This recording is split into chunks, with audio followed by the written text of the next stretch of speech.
Good morning! Good morning! I am so excited to blow all our money today. Thank you all for tuning in. Uh, okay, I'm not going to do it the whole stream. Now I'll do a literal good morning. How are all of you? There's a poll. Unfortunately, YouTube only lets me have 4 options during the chat polls, so I can't fit every iPhone 15 color there. Also, I figured since most of you are more techy, if you are pre-ordering, you're more likely to be getting a Pro.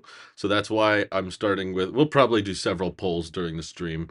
And it seems like by far, with the majority of you guys, everybody likes that natural titanium. Maybe you think it'll age better or something, because I don't know, there's like less paint involved or whatever. I don't even think it's actually paint, but RAM management is great on iPhones, although all Pro models come with 8 gigs of RAM. That's correct. So now we've got the same amount of RAM on our iPhones and the higher data speed ports, but still no Apple Dex or Stage Manager, anything like that. I forgot about today. I'm here getting ready for work and got the Twitter notification.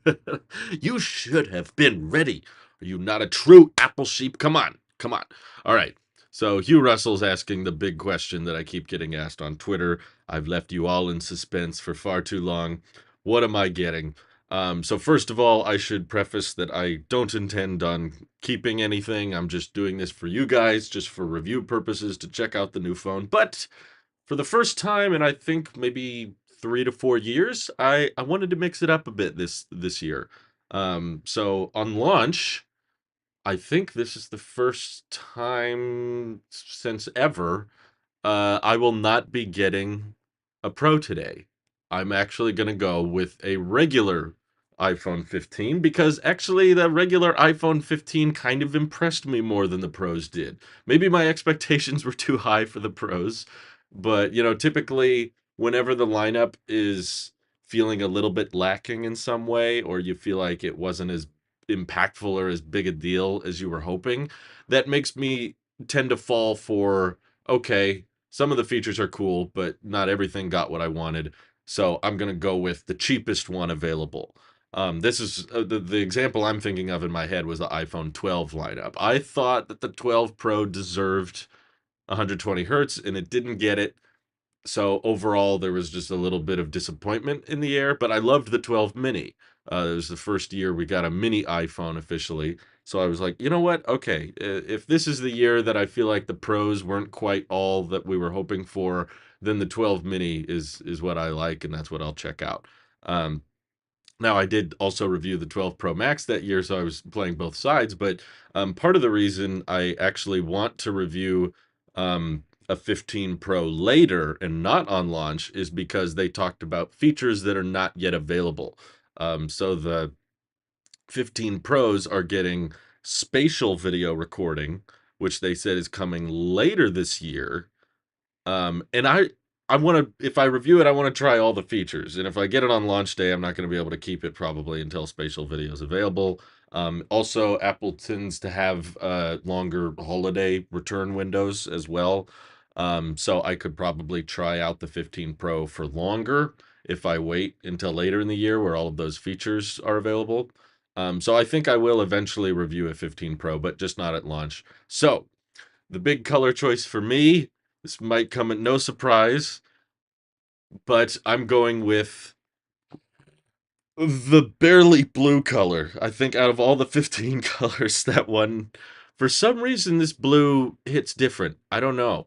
I don't know why exactly, but I think the new blue. The truth is, I want to go with a white iPhone. I have a black iPhone right now, and it annoys me how often I pick up this phone in darker situations and I want to use the back. I'll be holding it like this and not realizing it, and I'm like, why isn't the screen turning on? Oh yeah, wait, I gotta flip it around. So we're all gonna be refreshing together here.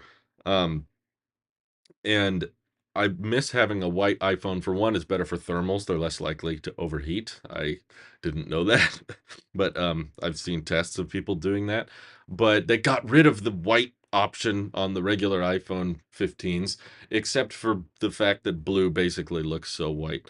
So if I do get a Pro, I'll probably, after looking at them, I haven't seen them in person for the record. So when I go to the Apple store, I'll probably compare the different color options. But I kind of like the white titanium, even though that appears to be at the bottom of all the polls.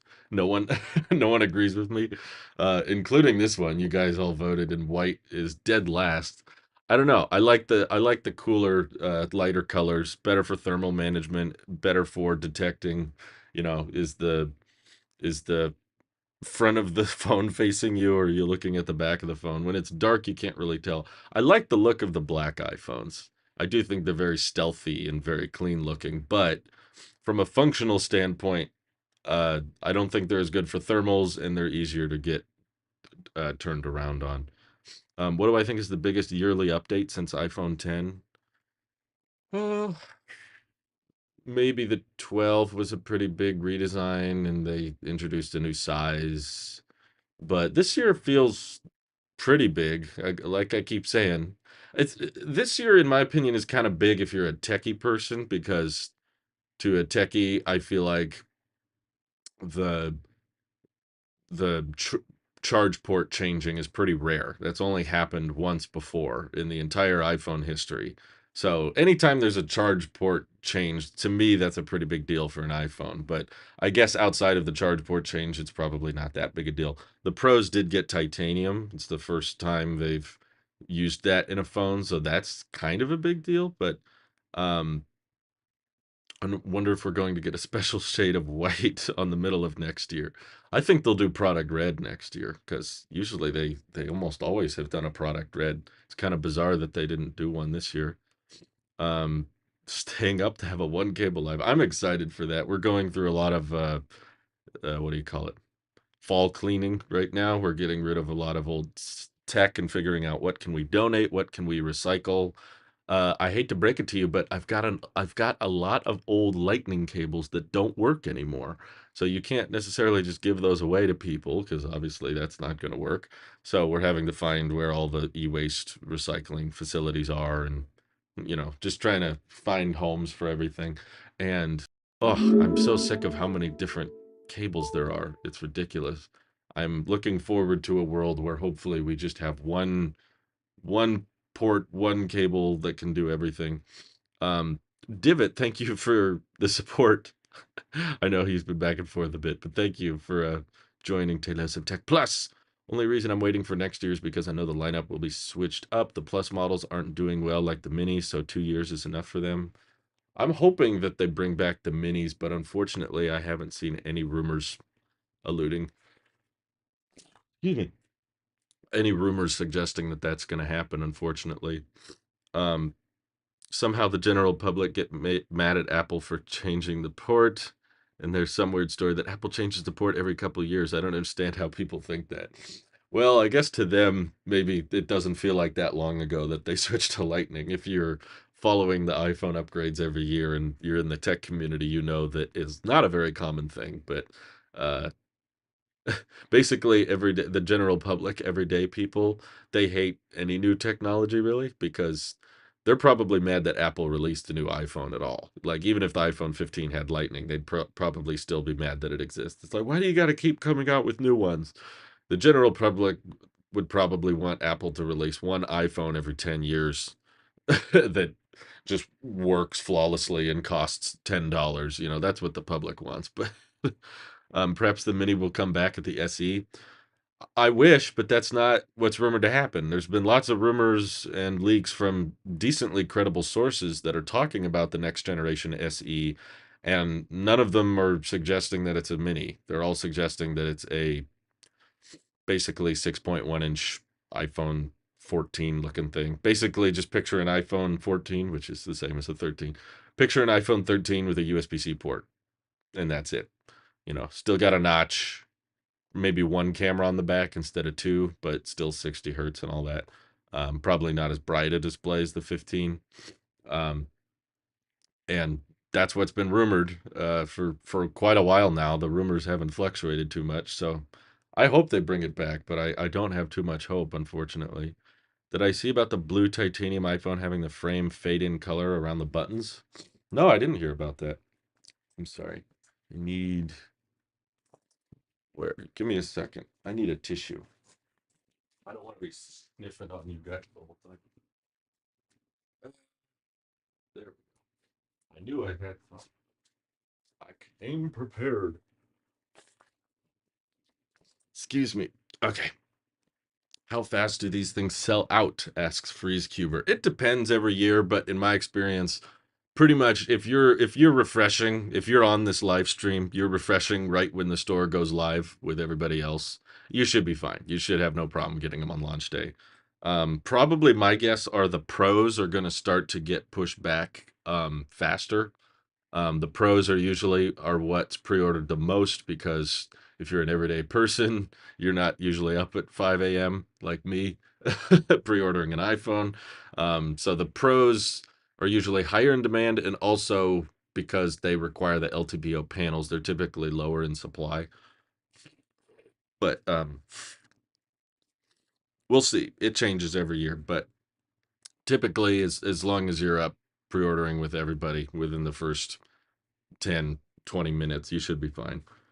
Rarely in all these pre-order streams I've done does it start getting delayed and pushed back within like the first 20 seconds. That pretty much never happens. Um Martin, yes, thank you for the support for 17 months. Wow, titanium seems to be fingerprinty as steel. That's a bummer. Well, personally, I was a little let down by the Pro, so that's why I'm kind of okay with checking out the 15. I'm not getting the Plus because I think big phones are overrated. Personally, I still think this phone is too big at 6.1 inches. I didn't really choose this phone. This phone chose me. So I I want to appreciate the smallest possible phone I can get, which this year is 6.1 inches, I'm afraid. But I guess it's thinner bezels, right? So it should be a smaller form factor than the iPhone 11. I think, right? I'm not getting a cold. I just get sniffly in the morning sometime. 89 Tech, thank you for the super chat. Good morning. Torn between natural and white. Yeah, I'll probably have totally different opinions once I see them in person, but I have not yet. I'm not planning on keeping the 15. I have not decided. I'm open to my mind being changed as far as I'm aware. As far as the features go, I don't think I need to upgrade. I'm excited to check it out, but the truth is, I want to get an iPhone 15 eventually. I just don't know if I need one at launch day. Typically, if I'm reviewing a launch day model, I will either sell it or give it to someone who needs it in my personal life. Sorry, don't ask for giveaways. I don't do those. But I'll either give it away or send it back to Apple or whichever is like more practical at the time. But yeah, I didn't want to take any pros away from people during the pre-order period. So I will not be pre-ordering a Pro, but I do plan on checking one out later, probably during Apple's return window so that I can check it out for longer, try out spatial video hopefully when that's working, and then maybe record some videos and watch them back on Vision Pro next year. Which might be kind of fun. Thank you, Nay Nay, for the super chat. Should I buy through Apple Store or Verizon? Uh, I don't have a ton of experience with buying through Verizon, so I can't give a super confident answer for you. But in my experience, they are more complicated. I never liked working with Verizon. It always felt like the website and the app was um, asking for more steps and asking you to tie it to some plan or some financing thing. And I never liked ordering through Verizon, although I've heard people in the past say, again, the last time I ordered an iPhone through Verizon was like 6, 7 years ago. So the experience could be totally different now. And I've seen a lot of people say that you can order through the carrier faster. A lot of people tune in, say AT&T is already up and the site is working now, and I just pre-ordered through AT&T. I've seen that happen before.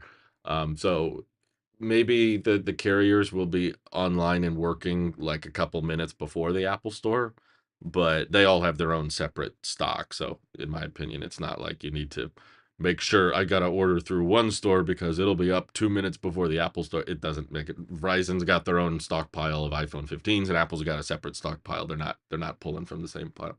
Drew Shoto, thank you for the super chat. What is your favorite 15 Pro color? I haven't seen them in person, but at least just looking on the website, I don't really love any of them because I want just like a solid, simple white. Uh, and I guess the white titanium is the closest to that, but it's still pretty gray. It's kind of beige looking. Honestly, natural and white look incredibly similar. Um, what color for the Pro if not natural titanium? I prefer white, but I guess no one agrees with me on the poll. It seems like after natural, people like blue titanium, and then after that, black. I'm surprised. Not that many people voting for black or white this year, which is usually pretty popular. Anonymous Boss, thanks for the super chat. Get the blue Pro Max. I'm not I appreciate it, but I don't plan on it sounds like it's just such a big phone, and I've gotten so comfortable with smaller phones again. What storage size is everyone getting? Oh, we could run another poll. I think we've got almost 1,000 volts on the votes on the color poll. Um, and I can't fit all the iPhone 15 regular colors, so we might as well do storage next. What storage are you getting? We only got 15 minutes to go, people. 15 minutes to go. I guess I can't fit all of them. I'll do 256, 512, and then 1 terabyte. Oh, yeah, I guess that covers all of it. Cool. You don't have to type it in the chat. You can just vote. Ta-da! Okay. Daniel Ramos says, I'm a Verizon customer and I had some good experience when ordering through my Verizon that Verizon would be my suggestion for anyone who tries to get the phone. Okay, there you go. Doesn't sound like he works for Verizon or anything like that. We've got an imposter among us. Max is getting lighter this year. That's good. I don't mind that it's getting lighter. That's a pro, but I would still prefer a smaller screen size. Um, Why is the poll flipping you off? Oh, I see, because the middle. Oh, interesting. Most people are voting for 256 gig. Why is that? You guys know you don't have to get 256 to access the 4K ProRes anymore, right? You just want it. No, I don't know. I got nothing against people who want the green iPhone, but I don't I don't love the look of it. I don't really love the look of any of the iPhone 15 colors, but the blue one I despise the least. I really didn't care for any of the color choices they made, I'm afraid. Um, I'm looking at the website right now. Lewis, thank you for the super chime. First time not ordering the new Pro using 14 Pro. Then why are you awake? Go back to bed. Aren't you tired? I would not be up right now if it weren't for Apple. Now I can't sleep because of you. Is 256 gig the winner because it is the entry for the 15 Pro Max? Oh, yeah, that's true. I forgot about that. If there's a bunch of you getting the Pro Max, then you kind of have to get the 256 gig. I'm still living with 64 gigs. How about that? Preferably 512 if it would drop in price. I heard some people say in their country that the Pro Max was cheaper with the 512 gig now than it was with the 14 Pro Max, which is a nice bonus. EG, thank you for the super chat. Getting 15 Pro Max 1 terabyte. Oh my God, he's going all in. And Christian subscribed to Tailosive Tech Pro. Wow, that was very kind of you. Thank you. Most of my phone storage is filled with lossless audio for Apple Music. What do you listen to that lossless audio on? Do you have headphones that support that, actually? Nicholas says, wishing Apple had the rumored 2 terabytes. What are you guys doing on your phones? I do not get it. Pro Max is reasonably priced in the UK. That's good. That's good. 64 gigs is just like the apps, bro. Well, how many apps you got? Let me show you. Let's see how close we are on our iPhones here. Okay, I've got 4 gigs and recently deleted, but I'm not full. I still have about 12 gigs available. No, 15 gigs free. Wow. Okay, I got to keep up with you guys. God of Conquest, thank you for the super chat. I have a 256 gig 12 Pro Max now and constantly running into storage issues. Getting 1 terabyte Pro Max titanium. Can't wait. I hope you guys go through these someday because if you fill up that 1 terabyte, you're going to be stuck forcing you to buy a 4 terabyte. And then if you fill that up, you'll have to buy a 18 terabyte unless you can consolidate and figure out how to store things locally or compress things. Marngel says, "Rest in peace, 13 mini on the Apple Store, keeping mine for years." Good, you should. 13 mini, there's a decent chance, unfortunately, I don't like saying this, but there's a decent chance that'll be the last mini iPhone for quite some time. So make it last, make it last. Superman super chatted. Which model poll would be interesting? Oh yeah, we could do that later once we get more votes on this one. Thank you for the. That's your first super chat too, and you spent it on me. Why would you? Why would you waste that money on me? Thank you very much. Christian says I'm getting both natural and black titanium. Interesting. Dom super chatted. Does natural look more silver or gray? I hate silver. Well, I haven't seen it in person, and I've heard people say that the titanium colors look different in person than on the website, so I can't speak with a lot of confidence, but to me, natural looks more beige than anything. I wouldn't use the word silver or gray. Also, I'm not exactly sure what the difference is between silver and gray. To me, it looks like the color of the beige Macintosh computers from the old days. Odd but fair sent a nice super chat, no question, but thank you.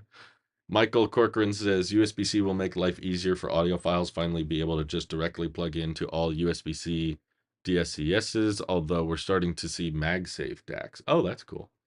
How do I feel about iCloud Plus offering 16 terabytes now? Um, I mean, I guess it's good for people that insist on using iCloud, but it's still kind of depressing to think about how much money you're going to be spending basically for life. If you don't plan on ever downgrading your iCloud storage, then some people are going to be spending $30 a month, which is more than 360. That would be like $400, I think over $400 a year on iCloud storage forever. And then eventually, if you fill that up, they'll probably have to come up with a higher storage tier and you'll have to pay even more for it. So, um, I'm buying the iPhone 15 so that I can check it out and give you my impressions on it. You're already asking for all my impressions and I don't have the phone. So it's hard enough already. S Blue Tech, thank you for the super chat. I'm good with 128 because I have a good fiber connection for iCloud backup. Well, there you go. I don't have iCloud Plus, but I'm making it work with 64 gigs. I back up to cheap servers and I store things locally. 89 Tech says, I want to keep my 13 Pro Max, but the titanium is tempting. It'll wear off. That's all I'm trying to remind you. If you've got a phone that works, just keep on using it. I'm sure it'll continue to work fine. Aaron Hewitt, thank you for the super chat. Going 1 terabyte Pro Max from 12 mini 128 gig. Jeez, that's a huge jump. Mini phone to huge phone. 808 super chatted and said, did they increase the charging speed? Nope. I checked the tech specs. I looked for any differences in battery, and there was none. They did not change the battery life in any metric. It's the same audio playback. It's the same video playback. It's the same LTE playback.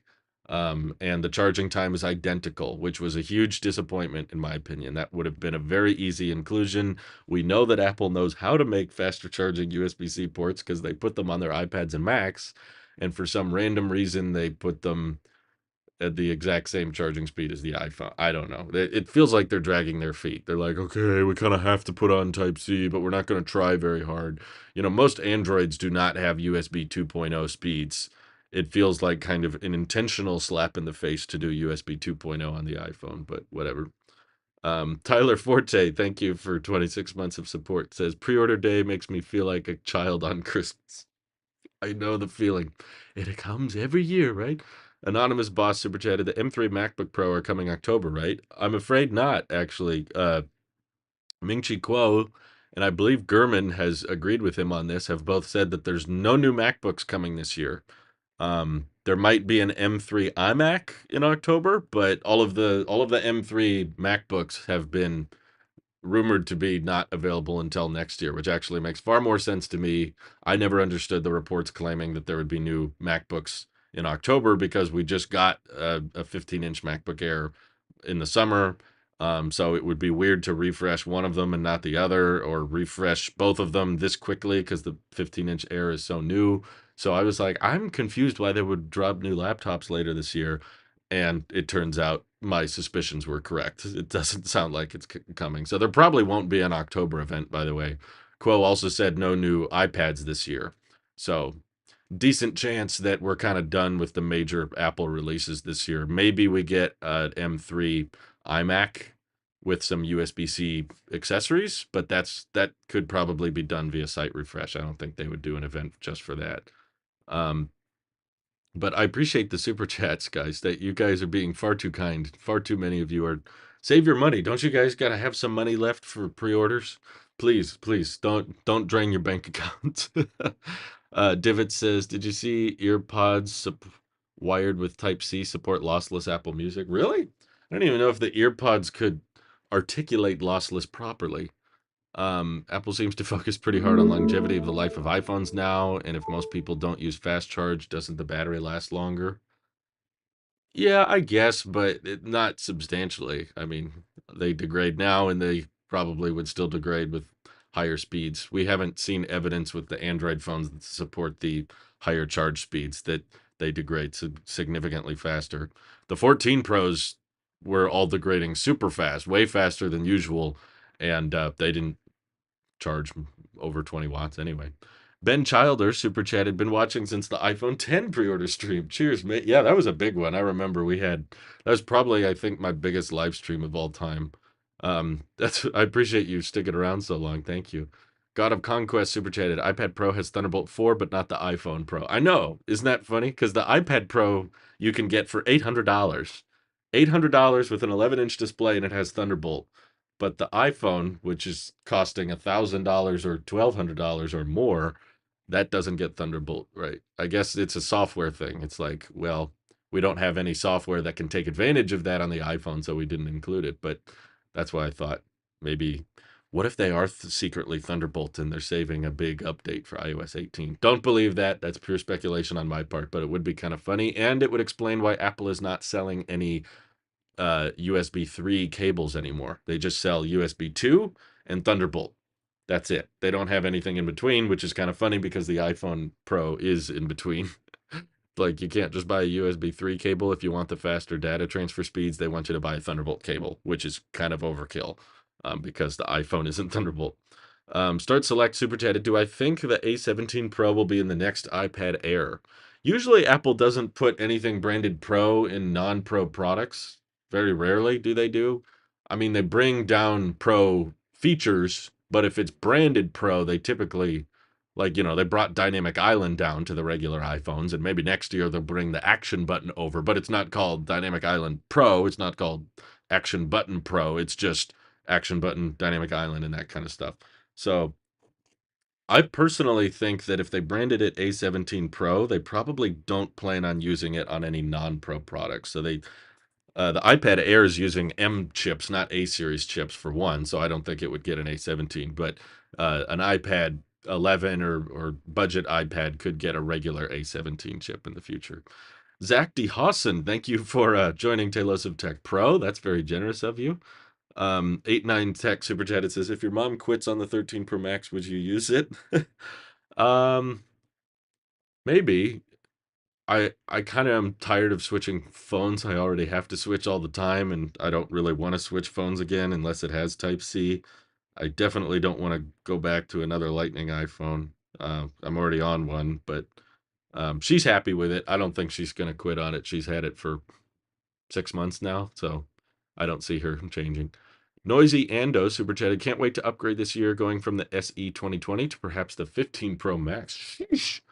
Congrats to you, Noisy. That's a huge jump. My goodness. Um, very generous of you guys. There's too many super chats. Why are you all throwing your money away? Apparently, according to Tyler Forte, the Verizon orders are already open. Apple Store is still not open, so I'm going to start refreshing. A guy named Five super chatted. I feel like everyone is underestimating 3 nanometer MacBook. I think this jump is going to be exponential, to be honest. I don't know. Everyone said that about the A17 chip, and it ended up being not that big a deal. It is a 3 nanometer chip, but apparently it's built on some inferior manufacturing process, and it's not that good. So I don't know. I'm past the point of thinking we can have that major of an Apple Silicon upgrade. Like we already had the giant jump from Intel to Apple, And that's probably always going to be a more substantial jump than M2, M3, M4, M5. It's probably always just going to be another 10 to 15% performance boost. And that's fine. I'm not saying it has to be massive. It's just I've seen this happen many times where people keep saying, "Oh, this chip will be big," and then it's not that big. And then they go, "Oh, okay, it's a stopgap. Maybe next year will be a big deal." And then it's not. And then they go, "Oh, okay, it's a stopgap for next year. Or the next process, that'll be huge." And then it isn't. So I just wouldn't get your hopes up. If I'm wrong, great. Robin Brooks, wow. The biggest super chat of the day. Very generous. Says buying 5 phones today because even my kids are getting new upgrades. What? Instead of hand-me-downs, bye-bye lightning. Do I think USB-C will cause a super cycle, or am I just an oddball? I don't think everyday people care too much about it, so I don't think it'll cause a super cycle, but can you adopt me? How do I become your child? I would like you to buy me. Just kidding. Holy crap, you're buying 5 iPhones. My parents never did that. And I don't think I would do that if I was a parent, but you are quite generous. Thank you very much. So ProMotion will not come to the regular iPhones. I think the supply chains are not ready for it. We don't have enough LTPO panels in production to switch all iPhones. In case you forgot, the 14 Pros had shortages last year because they couldn't get enough LTPO panels and the factories were shut down partially. But the factory shutdowns affected all the iPhone models, but the only thing they had shortages of was the Pros because they required those new panels. Guy in shirt says he's already ordered on AT&T, so I guess the AT&T site is up. The Apple Store, I'm refreshing right now, is still not up, so I apologize if I suddenly stop reading the chat. It's because I'm trying to get my order in, but I feel like I'm ordering a not too popular model. I'm just getting a blue regular 15, 128 gig, so I don't think a ton of people are all going to be gunning for this model. Unless you all start trying to pre-order my color. Don't do that, by the way. It's been 2 minutes, Apple. It usually is not available right at 5 a.m., by the way. It usually takes a couple minutes. It's typical for the website usually is available first, but it's broken. People will order on the Apple website and it'll have technical problems. But I rarely have technical problems on the app, so that's why I'm doing it. Ooh, okay, it's ready. Pre-order, pre-order. Please wait while we access your pre-order information. I preloaded it before. Here we go, here we go. It's showtime. It's loading. It's still loading. Sheesh. Okay, here it goes. Order now. Pick up in store. Yes. Check out with Apple Pay. That's good. That's good. It's working. It's loading. My Nikki says mine still isn't working. No! Oh my god, why did continuity camera activate right now? It crashed the app. What? It said session expired due to inactivity. What the heck? Where did my pre-order go? What the crap? No. Reservations? Where is it? Where is it? Do I have to start all over? That was such horrible timing. My phone didn't do that for the past 30 minutes, and then right when I open the app, it switches to continuity camera.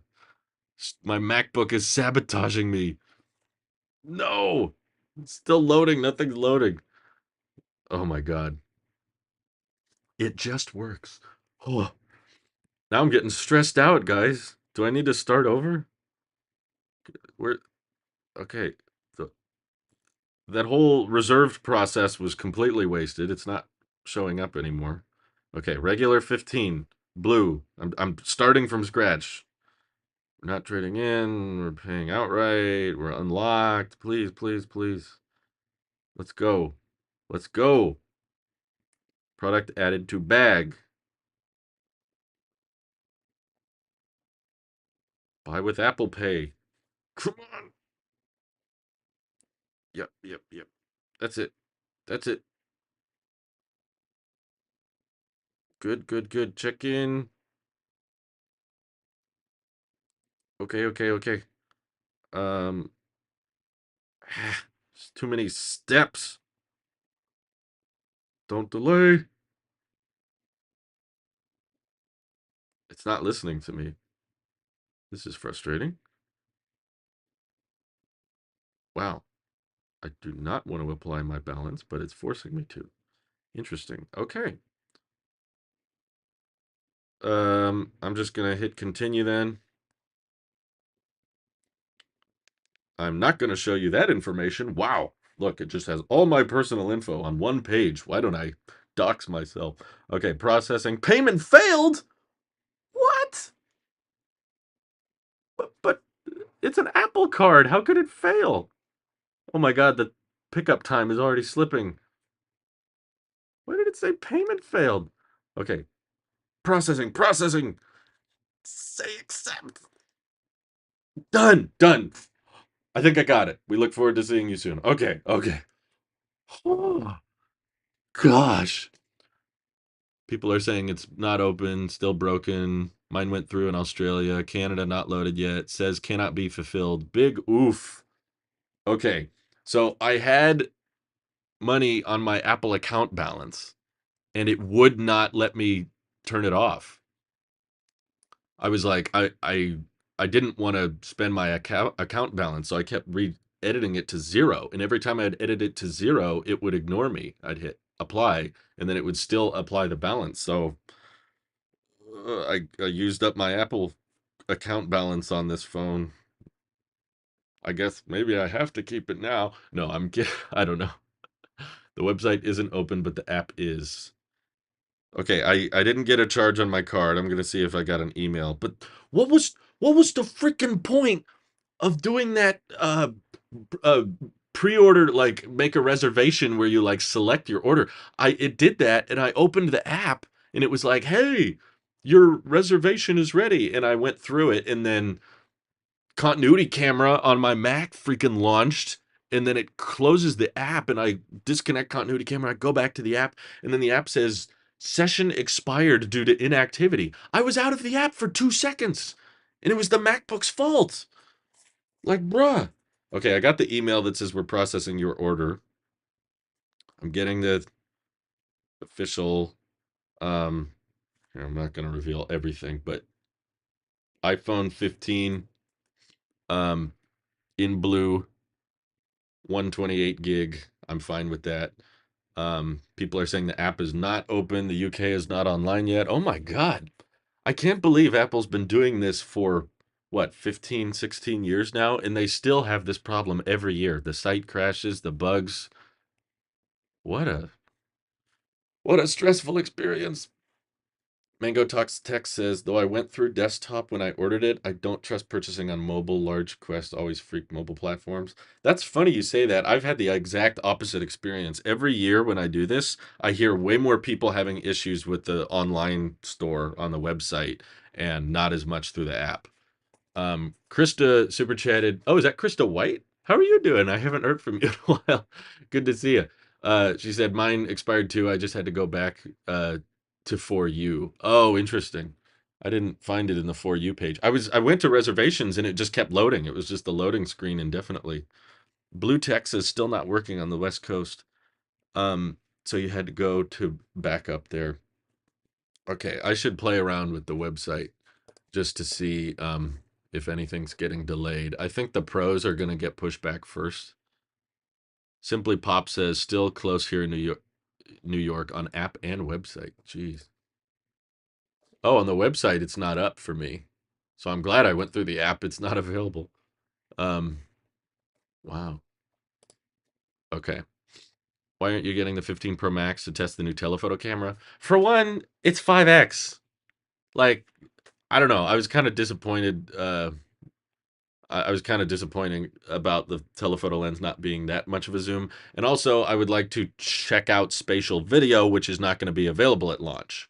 So I'm going to try out the regular iPhone 15. By the way, I have not reviewed the entry-level iPhone in, I think, 4 years. Well, that's not true. I did get a 12 mini. So 3 years. That's still a substantial amount of time, I guess. I didn't check out a regular 13. I didn't try the 13 mini. I didn't try a regular 14. For good reason too. It was not worth it. No one should get the 14. I still feel that way, by the way. No one buy an iPhone 14. If you don't want a 15, get a 13 or a 12 refurbished or something. But they're still, in my opinion, No circumstances in which it is okay to buy the regular 14 or 14 plus. Yeah, the Pro this year is not that much different from the base model. I agree. The 15 actually surprised me. The fact that the 15, for one, it's got the dynamic island now, but it now has identical brightness levels to the Pros. The Pros used to always have a brightness advantage. For the past 6, 7 years, I feel like the higher end iPhone, even before they were calling it Pro, they didn't let the entry level iPhone get as bright. Whereas this year, now the 15s are just as bright, and the 15's got the 48 megapixel sensor, which is great, and they got the frosted glass, which I like. Sure, it's a little disappointing that it's only USB 2.0, but frankly, Apple didn't do much with the higher data transfer speeds on the Pros. I was expecting more of a headlining feature. Um, Aaron Hewitt, thank you for the super chat. Says an error occurred trying to fulfill your request. Please try again later. Terrible Apple Store app in the UK. I'm so sorry to hear that. That's frustrating. Oof. Um, People are saying the store is now down. Really? Did it go down again? Huh. Um, Mine is still working, I think. Let me see what happens if I try to pre-order.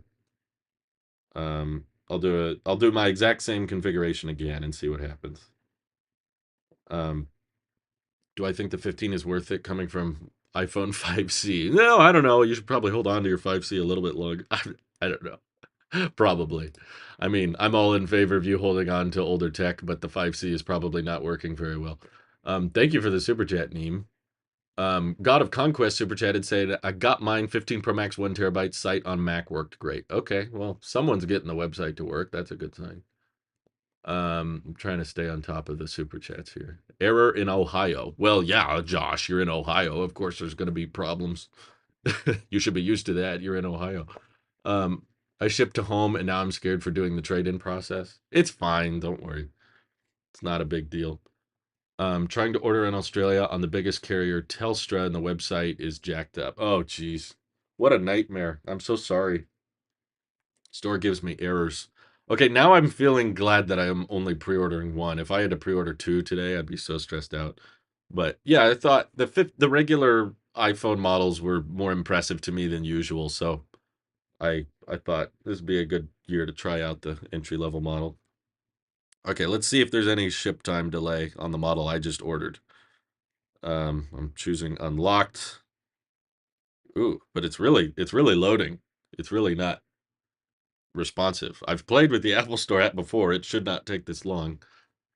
I'm on iPhone upgrade program and I can't do anymore.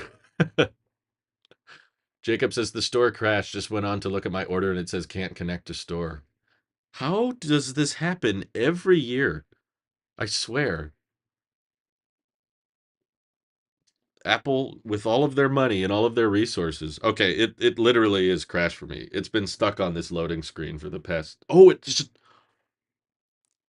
an error occurred trying to fill your request. I didn't even hit the place order button. I'm just trying to configure one on the store, and it said error. It won't. It won't even provide shipping information or pickup information. Holy crap! This is bad. Genki, thank you for the super chat. Greetings from the Czech Republic. I'm not an iPhone user, but I love your videos. It's 2 p.m. here, so I have something to watch at lunch. Well, I apologize you have no one more interesting to watch. There's far better tech channels than I, and probably some more interesting content, but I'm glad you could join us. Thank you for the donation. I hope I hope it was worth it. Neem super chatted, what if Apple was a carrier like Mint Mobile? I've been asking for that for years. And I think the only reason they don't do it is because they get too much money from the existing carriers. For one, there would probably be antitrust issues where the government would get involved and say Apple's trying to become a monopoly. But for two, Apple has all kinds of backdoor deals and huge investment that comes from those big carriers.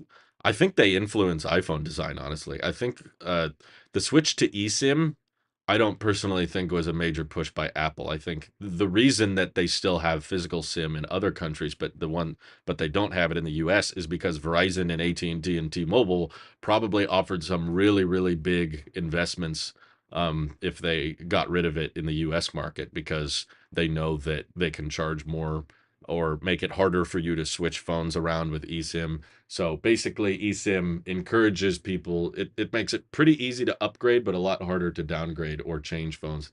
And there's a lot of carriers that make it so frustrating that if you get the new phone, you're not going to want to go back to an old phone. Um, Looks like the easiest iPhone to get this year. What, the one I ordered? Still says almost there here on the East Coast. After 15 minutes, that's pretty rare, honestly. Usually it doesn't take that long. Um, Yeah, the reason, by the way, I do the channel memberships is because I feel bad for the people who are here, and you guys are so generous. You super chat, $2, $4, $5, and you just ask one question. And sometimes I don't even have a good answer for you, but there's no refund button on YouTube's site. So I feel bad when that happens, which is why I have Tailosive Tech Plus and Tailosive Tech Pro. If you just click the first link in the description, that's $2 a month or $5 a month, whichever you're more comfortable with. But you get more perks with that. You get access to behind the scenes live streams, and your name gets a little badge in the chat. And um, those are the main ones. But you can also, if you're a pro member, you get your name in the credits. So I feel like you get a little more something out of the donation opposed to just asking one question. Um, I launched those memberships to try to discourage people to super chat because they could get more. Like, you could ask 10 questions over the course of a month of Tailosive Tech Plus during all the members only streams and that kind of thing. But then you guys keep on super chatting. I don't I don't understand you. But seriously, that it means a lot to me. This is very much like a dream job. It's still kind of crazy to me that there's over 2,000 people watching right now. I don't I don't understand why, but seriously, thank you very, very much. I appreciate you all. Okay. Apple Store is still down in Australia. I got lucky and it went through on the UK site. Jillian just said North Dakota sucks. Not talking about the Apple Store. She's just saying North Dakota. She doesn't live there, or they don't live there or anything. They just say the North Dakota sucks. For me, it says trade in not available. What? That's crazy. Mine moved forward and says, please wait while we load your iPhone pre-order information. Oh, geez. Okay, let me try again. I'm going to try to configure the exact iPhone I just reserved and see if it works. Okay, I'm selecting the unlocked version. Nope, still not working. Okay, now I feel lucky. I would be so stressed out right now. Okay, I like how they do this. So this is the color that Apple considers blue. This is the blue iPhone I'm getting. I wanted white. I wanted to get a white iPhone, but I have to settle with blue, which is slowly running out of ink. Oh my God, what did you get? K Von Super Chatted says, got a 15 Pro Max 1 terabyte natural titanium. Jeez, you guys just blew all the money, didn't you? That's why you're super chatting. You're like, oh, what? I just spent $2,000. What's another $2? Sunny Patel says it was a good idea to buy the regular.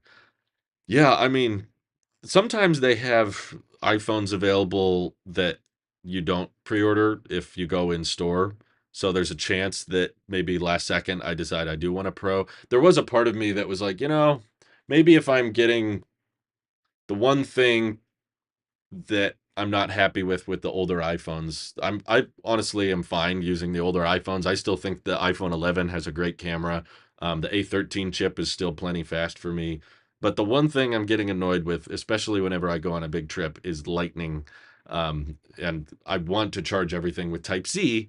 I've got Type C cables. I charge Type C via my MacBook and everything, and my camera's Type C as well. So I want to go all in on Type C. Um, I don't scalp iPhones. No. If I end up selling my pre-order iPhone, I usually sell it at a discount, not at a premium. So I'm saving someone money. Um, T-Mobile account is down too. In New York, all Prolines dates have shipped. Oh my God. Is that fast? Okay, let me play with the 15 Pros. I'm gonna do just a base. I'm just gonna configure just a base model 15 Pro and see what the ship times look like. I'll select natural titanium to keep it interesting though. There's no trade in. What if we pay in full and we do unlocked? Connect to any carrier later. Absolute says mine's not working. Oh my God, 20 minutes in and it's still not working. Jose Guzman says website works, app is down. Mine is still frozen when I select unlocked. Well, it's on Wi-Fi. Why are you on Wi-Fi?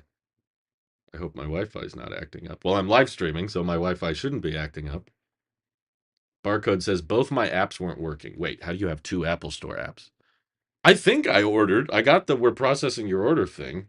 The first time I tried to order, it said payment failed. But then the second time I tried it, it did work. Jeez. Okay, I'm just gonna alert the Twitter sphere that I secured my order. Um, App is down. Page just got up for me. Okay, I can't even see. I can't even see what's if the site's working. Okay. What did you super chat, Cameron? That's the worst experience I've ever had ordering on launch day. App still refuses to work, and I have to drive 2 hours to pick up. Yikes! That's a long drive. I'm sorry, Cameron. That's awful. Apple website is now working. Okay, good. I did not realize that it was going to be this bad. Whew. Okay, letting people know.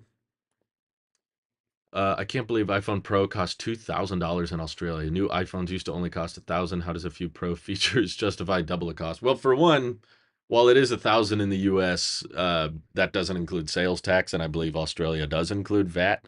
Also, in Australia, you have import fees and probably higher taxes, but you get some free healthcare, which we don't get here in the U.S. I just had to get some potentially cancerous cells removed a couple weeks ago, and I got the bill for it in the mail. And whew, let's just say I'm grateful for all your super chats. They're going to help me afford my expensive health coverage. This is the cost to not have cancer in the United States. It's ridiculous. Miri is clumsy. Thank you for the super chat. The payment screen crashes in Japan. Oh no, Japan's having problems too. Ugh. Scott Medina says waiting for a newer model on the refurbished list. A newer model? They're all brand new. They were just available 20 minutes ago. What do you think I'm waiting for? No, I'm fine with what's it called? The pre I'll check out the 15 Pro when the holiday return window opens up, so that way I can test it for a month or 2 months. Um, let's see. Thank you, Chad Phillips, for the super chat. Verizon app, nice and smooth. Got 15 Pro Max Black. Okay, so maybe I was wrong to critique Verizon because when I had a bad experience with them 6 years ago, but now I don't use Verizon anymore. I use Mint Mobile. So I can't say if they've improved it, but it sounds like, according to you guys, it's going much better. Skittles Beat says this is an insane ordering experience. I know. I'm getting like secondhand stressed out from all of your guys' messages. Julian Figueroa, sorry if I'm mispronouncing that. I'm sure I am. Says the website worked after 23 minutes. Okay. Well, that's good. Nikki Bake says just got mine. Delivery set for launch day. Good, good. Um, Healthcare is paid for by income tax, not sales tax. Oh, well, I pay income tax and I still don't get health. Datography says finally pre-ordered on the website. Okay, good, good. 89 Tech Super Chatted stupid Sonofa. The web store worked for me. Okay. Interesting how everybody's getting such different experiences. Um, Monroe Doctrine says got 512 Pro Max natural titanium store pickup Vegas store. I like that configuration because you went almost all in. You went almost full send like Pro Max 1 TB, but you just went one storage lower. I like that. You're like, I want to get a really nice phone, but also a terabyte is kind of crazy. I like where your headspace is at because a lot of people here are probably just like, well, if I'm gonna get 512, I'll probably just go all the way and get a terabyte. Me, I'm on the bottom bare minimum. I'm like, I'm gonna get the cheapest possible 15. 128 gigs is fine. Um, my pre-order didn't work. Almost ended up buying two, but I think I got one. Got the confirmation processing email. Tom Davis sounds just like Randy. I feel like every time Randy got into a pre-order, he ended up pre-ordering like 4 different iPhones, and he was like, I think I did it wrong. But that whole like, you know how before the Apple Store goes down, you can like pre-select the configuration you want so that it's ready at launch. That makes That didn't work at all for me. That it popped up and then the phone crashed and then it was like, nope, sorry, we don't have that reservation anymore. So I had to reorder the entire thing. I feel like that happened the previous year. I don't have good memory of it because it's always at 5 in the morning and I'm tired and I'm exhausted, so I don't really remember usually what happens. But still, I still have memory of the pre-order thing not going through and that being very frustrating. Andy Blaha has been a member for 5 months. Thank you very much for your support. You guys are too kind. And then we got a super chat from James Wordle says, just got mine in Colorado. 1 gigabyte 15 Pro Max. How did you get a 1 gigabyte one? That's crazy. Sunny Patel just says, I quit.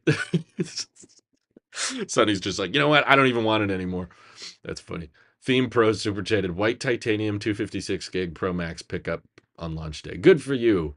Nice. You got the base model. That's probably something I would get was 256 gig white titanium. Andy Blaha super chatted, did I pre-order the 15 Pro Max? No. Um, I was not too impressed by the Pro Max this year, and I'm sure there will be 50 other channels reviewing it. So I'm going to focus more on the entry level model because this is the first year in a while that I think the entry level model is not horrible. Usually the entry level model is horrible, but oh my God, baby Godzilla. What the heck? Why did you super chat that much? Oh no. That's way too much, you guys. Way too much. He said kick cancer's butt. Thank you. I'm okay, guys. I didn't have cancer. I had potentially cancerous. But seriously, thank you. That really means a lot to me. You guys are being far too kind. Michael Hall Super Chat says, I'm glad you were able to get the cancer removed. I hope we got it all. Um, but geez, what an insane donation. $50 on one on 3 words. You guys are far too kind. Thank you. Um, Thank you, Michael Hall, as well. Krista W. super chatted again, saying my app is saying just a few finishing touches again, even though I already used it to order. I'm glad I got the email. It's going back to like they're not ready yet. Oh, I want to see if mine does that. That's crazy. Let me restart the app. Um, Yeah, I'd be really nervous too. Golden Faces got a blue Pro Max 256 gig within 2 minutes. Store app went back to the almost there screen. Okay, so it's not just Krista having that. Mine is not doing that. I'm looking at it right now. Let me just see if the configurator actually works. Um, Juice Song super chatted. Ordering the iPhone felt just as stressful as trying to get Era's tour tickets. Upgrading from the 10s to the 15 Pro. Phew. I know, right? Who knew this would be such a stressful experience? Penn has been a member for 8 months now. Says I had 1,300 euro Apple Store credit, but I ordered very quickly with Apple Pay, so I forgot to use it. Now I ordered again. The shipping date is pushed from 22nd to the 27th or 4th of October. Wow. Okay, so it definitely sounds like the pros are low in supply. Aaron Hewitt super chatted says I think I ordered two by accident. Well, luckily they have a return policy, so you shouldn't have to take them. Can you imagine the issue we had if Ticketmaster sold iPhones? Oh, it feels like it, honestly, at this point. Um, AKR Gaming super chatted 1 terabyte Pro Max already being pushed back. Jeez. And that was your first super chat. Thank you. Apple Store never opened up for me at all. I had to order our phone through T-Mobile. Oh no, I'm sorry, Zach. Good to hear from you though. Haven't seen you in a while, Zach. Good to see you.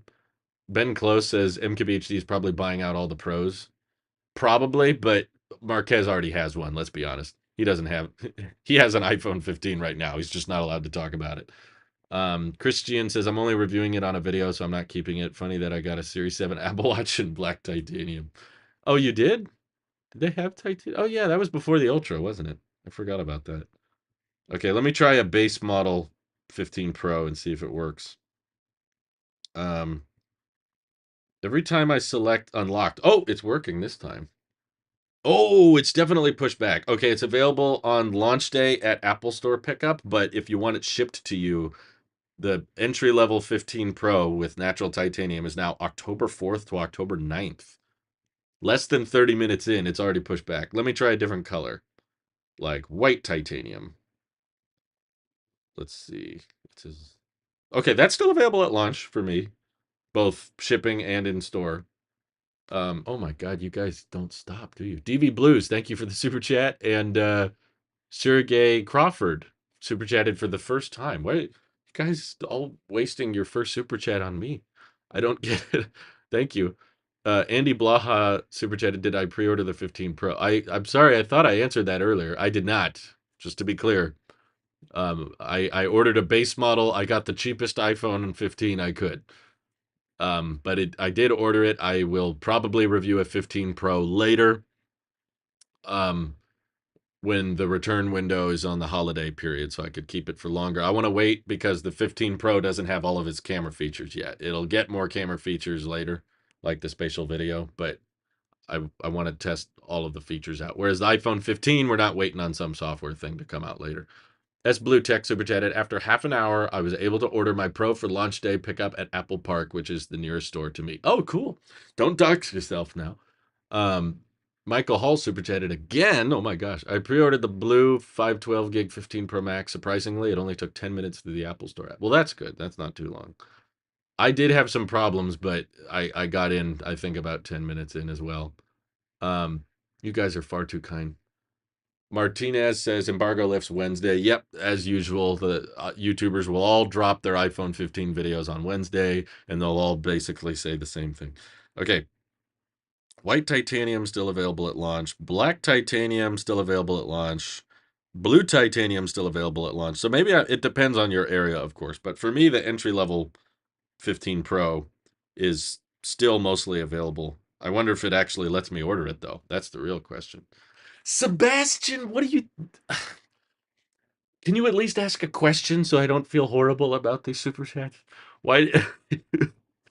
You guys with the big super chats usually never ask anything. You just super chat with a smiley face. That could have paid for a month of Tailosive Tech Max. Okay, you know what, Sebastian? You super chatted 20 euros. I'm just going to add you as a moderator anyway. Um, there. Where's Baby Godzilla also? Where are you?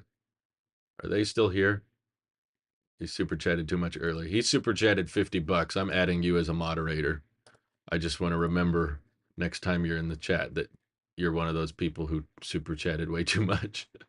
Okay. Golden Face says, I look forward to this every year. Thank you for doing this. Oh, well, thank you so much for your support. This is the reason I do it every year, is because there's so many people that are all awake and all into iPhones at the same time. It's usually a stressful but fun experience where you all get to share in the stress together. Marson super chatted. I got a Pro 256 gig natural titanium ordered. I really hope Apple has some bugs in their fulfillment systems and it gets shipped ahead of time. Yeah, that would be great. I've seen that happen before. I know that in Australia it's a day ahead. So usually the people in Australia get the iPhone a little bit earlier than the rest of us. Okay. Baby Godzilla has been moderated. Excellent.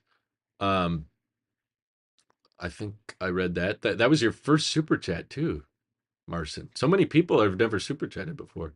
Can you switch from shipping to in-store pickup? Good question, Sean Williams. I don't honestly know. I don't think so. Especially right now, Apple's probably completely flooded with orders and failed pop-ups on the website causing problems. So because of all of that, they probably are flooded right now. And if you ask them to change something on your order, I doubt they can do it. But hopefully, I might be wrong. I don't know for sure, but Kool-Aid super chatted, my 15 Pro Max 512 gig natural titanium arrives launch day. Good, good. I'm glad you got it. That works. Andy Blaha. I feel bad for Andy Blaha. He keeps on super chatting and I keep on not I keep answering the question, but then he keeps asking. I did pre-order an iPhone 15. Yes. I got one. Um Hi from Australia, says Nick. Why are you guys super chatting so much? It's too much. You're not even asking questions. Alan S says, I bought a 15 Pro Natural for the first time. How could you pre-order one before? I have a pre-order for the first time. Oh, you pre-ordered for the first time. I see. $360 down payment with my 12 Pro trade-in. Well, hopefully they give you a good amount of trade-in on it. But thank you very much for the first super chat you've ever done, spent on me. Same thing with Alt Tech says, I'd love to be a mod. You're the GOAT Tech YouTuber. Wow, thank you. $20. Guys. Okay. I'll add Altman as a moderator. Just keep in mind, if you abuse your moderator privileges, I still can remove you as a mod. The super chat is, or even Tailosive Tech Max is not a guaranteed. It's not like a you have to be moderator for sure. Oh my! What the heck? JoJo V111. What are you doing? What are you? What? Oh God! Why? You didn't even ask a question. You did. Oh, JoJo. What were you thinking? Oh, I. This is why I need a refund button. You guys clearly don't think this through. You're gonna regret this. I feel so bad. Oh my god. Does JoJo work for Apple? Is JoJo Tim Cook? Okay, let's be real. All right, let's. I've got to add him, of course. Obviously, JoJo is moderator. And someone super chatted before that. I don't want to take away from that. I feel bad for Michael Koriki because he super chatted just a couple bucks and he probably got overshadowed by JoJo. But I appreciate all the donations. Seriously, all of you guys. All of you guys, I appreciate. No matter what, even if you don't donate, even if you're just watching, that seriously makes the biggest difference. Most of my money comes from ad revenue. So I really don't want to take away how grateful I am for you guys. Sheesh. I can't believe that just happened. What the heck? God of Conquest Super Chat. Why do you keep doing this? Okay, am still keeping my Series 4 watches. They work fine, and I don't see any reason to upgrade. Are there any major features I'm missing? No, no, there really isn't. Um, I don't think it makes a big difference personally. Um, the Series 4 is still a decent watch. It all comes down to battery life, in my opinion. Is the battery life getting you through the day? That's the biggest question. Um, Kayvon Javid says the super chat is going to the skit fund. What's the skit fund? I thought what makes the skits funny is how horribly made they are. Alan S. super chatted. JoJo thought YouTube was Apple's website. Enters the super chat, buys iPhone through super chat. Instructions unclear. JoJo thought.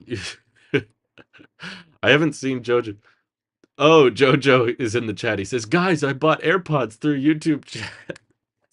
I'm gonna really, really hope that he's being sarcastic. I'm gonna feel horrible if he's not.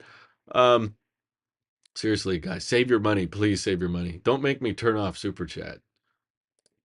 Actually, I can't do that. I forgot. I've done this before, actually. If I turn off monetization on the live stream, there's still a super chat button. So I have to turn off monetization on the whole channel, I think, to turn off super chat, which I don't want to do, obviously. I want people to be able to watch the videos, obviously, and get YouTube's actually removing that option for you to adjust the monetization. They sent out an email that said they're taking away all the ad controls. So that's fun. I can't turn it off. Jeez. I already ordered one, why man, but thanks for asking. Nick Mads super chatted a poop emoji. I don't know why you guys do this. Revolution super chatted. I ordered a natural titanium 256 gig AT&T, and I got a Thursday 21st. What? Thursday 21st? That's before the launch day.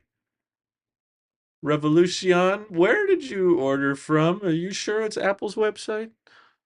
Or is this a trustworthy website? Even if it's AT&T, I don't know if I believe it.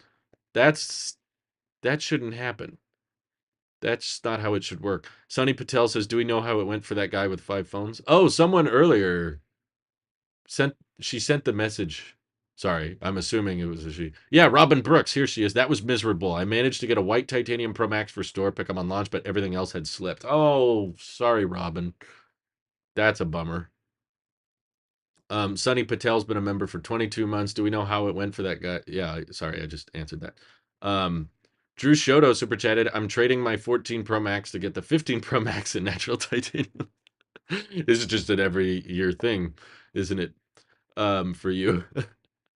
Thank you, Drew, for the super chat. Uh, Andy Blaha says, I'm not pre-ordering anything today. Then why are you awake? Get some sleep, dude. I would totally not be awake for right now if it weren't for Apple.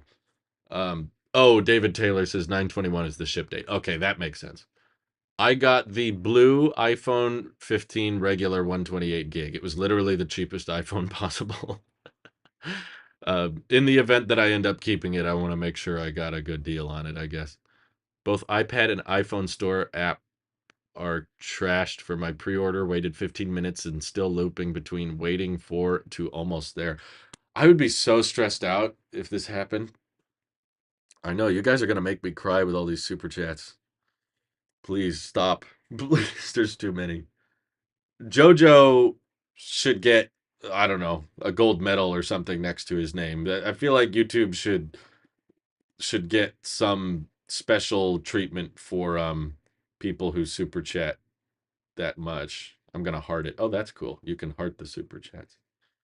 TJ super chatted. Thanks for helping us relax during the stressful pre-order process. I don't know how I'm helping you relax. I'm over here stressing out with you.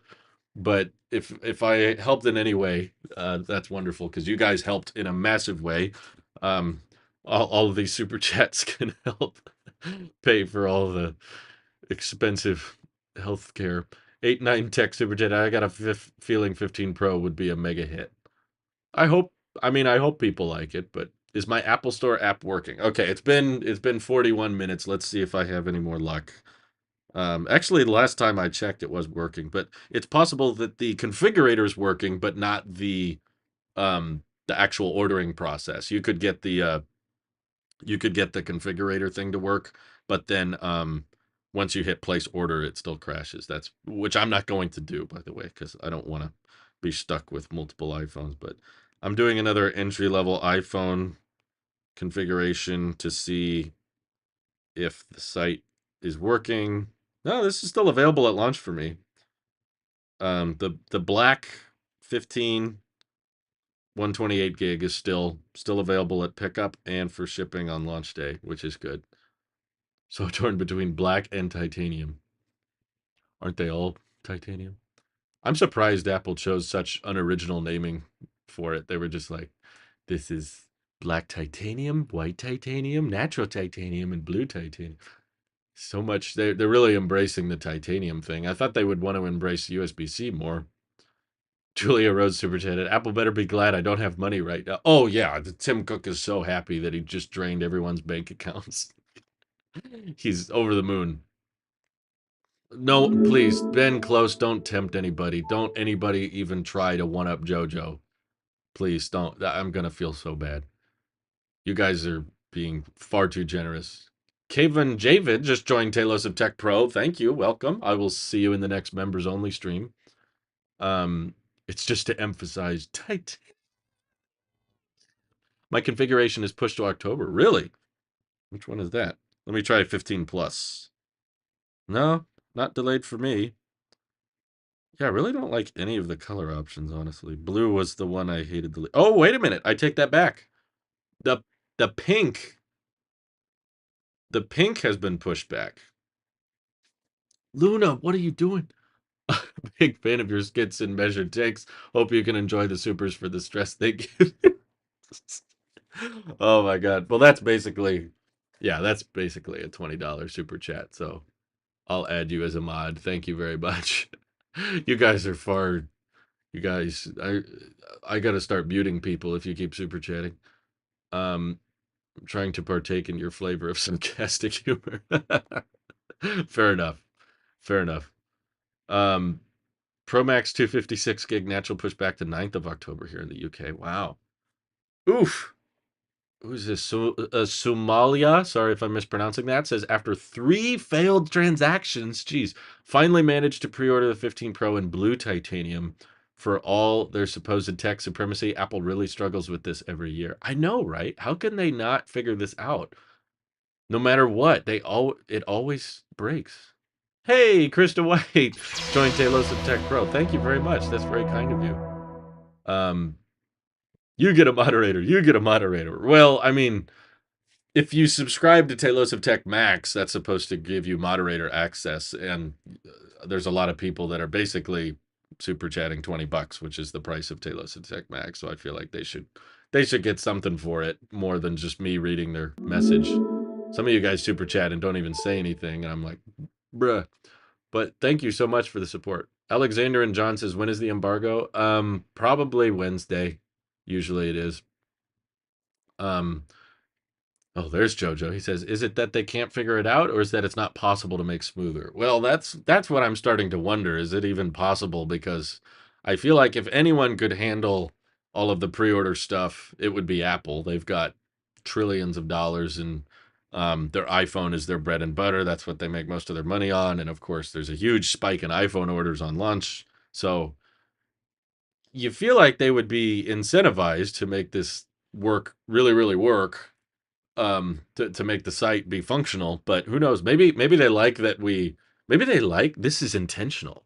Here's a conspiracy I'll push. Maybe Apple wants the site to be broken so that we accidentally order several iPhones. And maybe even if it's on accident, there's like it doesn't have to be everybody, but maybe if there's just a 4 or 5% chance that the people that have issues with the app and end up ordering 2 or 3 iPhones, the 5% actually end up keeping the extra one. They go, "Oh, you know what? Maybe since I had all this trouble with the app and I don't want to go through the process of returning it, you know what? I'll just keep the other iPhone." Maybe it's they're financially benefiting from this. I'm the more I'm talking about it, the more I'm convinced this is a possibility. Um, it's just kind of weird. Chad Phillips says, "What is Tailosive Tech Max?" It's the higher tier that don't do it. It's not worth it. But it's, first of all, you guys have already donated too much. But basically, it's $20 a month, and you're a moderator, and you're in the outro credits is for longer, even if you cancel. Um, I tried to go through the configuration process, and the 15 Pro 512 gig is still available on launch day for me. But then the app crashed when I pressed checkout. I guess Apple doesn't actually want me to order an iPhone. Oh, I'm sure they do. See, that part, I'm sure that is not intentional. I think the server issues is on purpose because of the perceived demand that gets talked about. That's true. It does probably push a positive narrative.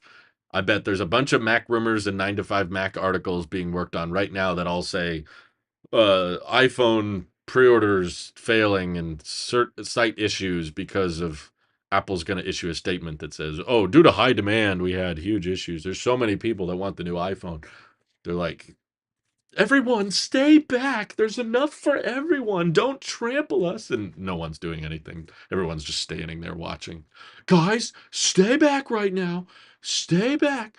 Um, Ben Close is pretty sure I'm still paying on Patreon. Do you still even use that account? I stopped offering Patreon perks because people seem to be more comfortable with the YouTube memberships. But yeah, there are still people supporting on Patreon. Let me see. Um, Thank you for the super chat. YTV says, "I got the 15 Pro Max 256 gig on launch coming from a 13 Pro Max cracked back. Only one camera works. 77% battery health. Bad mic, static speakers, barely made it." Jeez, dude. I hope you take better care of your 15 Pro Max. What happened to your 13? Sheesh. Um, Actually, I don't see your name listed on Patreon, Ben. That's fine. I'm not saying you need to be on Patreon, but yeah, I don't know. I just people didn't go for the Patreon perks. It's harder to offer them because YouTube has these integrated features like with the members only streams that I couldn't do through Patreon, but I can do through YouTube. And I never got as many people to sign up as on Patreon as I did on YouTube memberships. And I want to go where the people are. Okay, he's no longer cool. Just want to make sure that's clear. Y Man says, "Which model, storage, and color are you getting?" I am getting the base model, regular 15. I haven't gone with the base model in a while, but um, it's the blue one that doesn't actually look blue. I guess I'm Tailosive Tech, right? We got the blue theme. Might as well embrace it, but it's not really even blue. I wanted a white iPhone, but they didn't have it. Um, $650 trade-in value on my 14 Pro Max. Apple, you are funny as heck.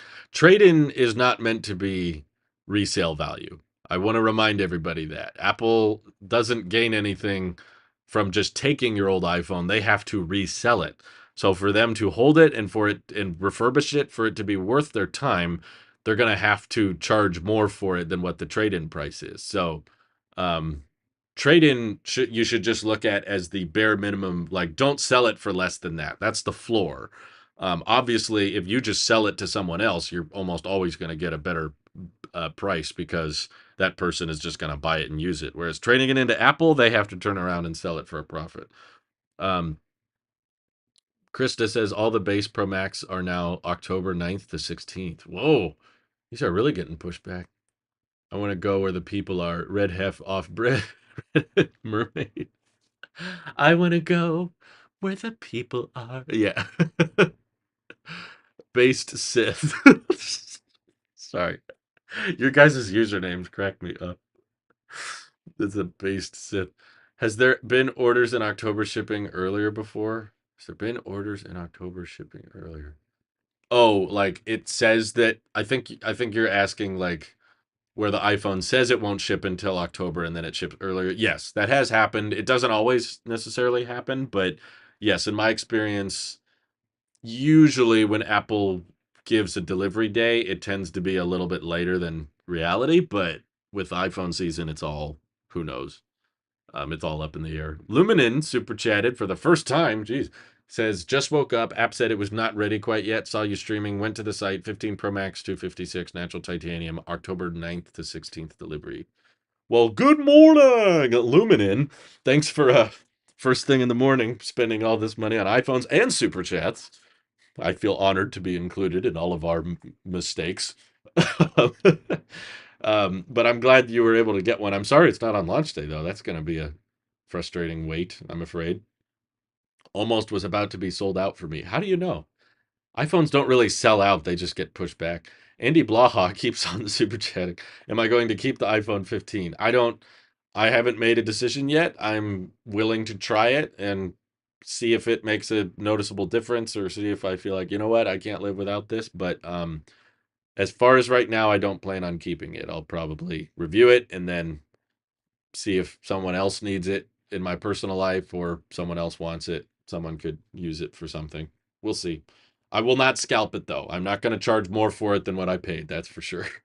I got the 15 base model with 128 gigs. Was tempted for the Pro, but I know I won't use or take advantage of any of the Pro features, honestly. That's good, Harrison. I'm proud of you. More people need to think that way because that's how I was thinking. I was like, that titanium does look cool, but then I thought, you know what? It's just on a website. It probably won't look as cool in person. And I already feel reassured in that theory because there were people in the chat saying that titanium is pretty fingerprinty based on what YouTubers are saying. And for one, I'm already living with a phone that doesn't have 120 hertz, and also I was disappointed with how little Apple did with the USB-C port. They did not allow for faster charging. They did not allow for that. I mean, they did USB 3, but all that you can really do with it is import footage, which that was not a very compelling. I mean, it's a cool feature, but I was hoping that they would do something more interesting, like you could plug it into your Mac and record video straight into Final Cut, not straight to an external drive, because then you can write footage to the external drive and plug the external drive into your Mac. It's like, why can't I just plug my phone into the Mac? That makes sense. I do the SSD thing when I'm recording with my Blackmagic camera because I want to leave the camera on the tripod, but that's because it's a big old, dedicated camera. An iPhone is small and portable, and I'm going to be taking that with me anyway. So what's the point in writing to an SSD when I could just plug in the phone anyway? And I just want to bypass the import process. And also, I've recorded videos in ProRes before, and I don't think it's that noticeably different. I don't think it's bad. It's just that it takes up way more space, and the high efficiency video codec is still pretty high quality to me. Um, Golden Face super chatted. What happened to you? You're using a phone with 60 hertz. I went to therapy about it and I realized that I was comfortable not having the latest and greatest. And I'm still comfortable, honestly, with the iPhone 11. If it weren't for my YouTube channel, I would definitely not be pre-ordering an iPhone 15. Majority of people don't store their ProRes footage locally. Uh, Yeah, I was going to say the majority of people don't record in ProRes, period. But, and I also was more accepting in realization that there were people in my life that wanted the phone I had, the 13 Pro Max, and I felt like I had smartphone addiction. I still do.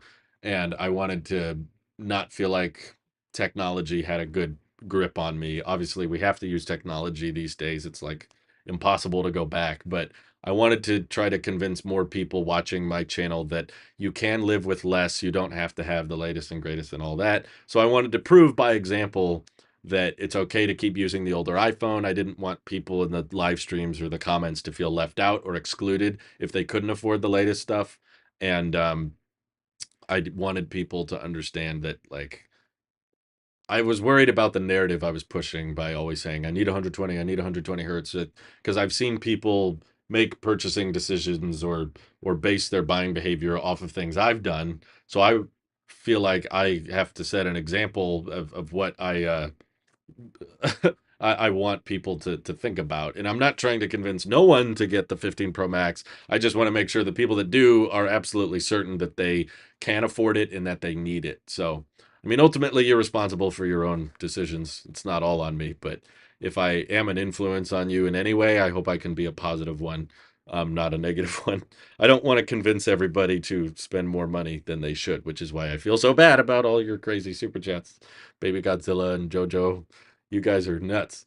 Um, ProRes is pretty unnecessary for YouTube videos. Well, and it's also just it's a smartphone sensor. So ProRes makes a bigger impact if you're using a dedicated camera, but with a smartphone, the sensor has to be small and the lens can't be that big. It doesn't matter how much neural net training and AI they use, it's still going to look like a smartphone video, which is good, but the difference between smartphone video that's recorded in ProRes and HEVC, in my opinion, is not that drastic.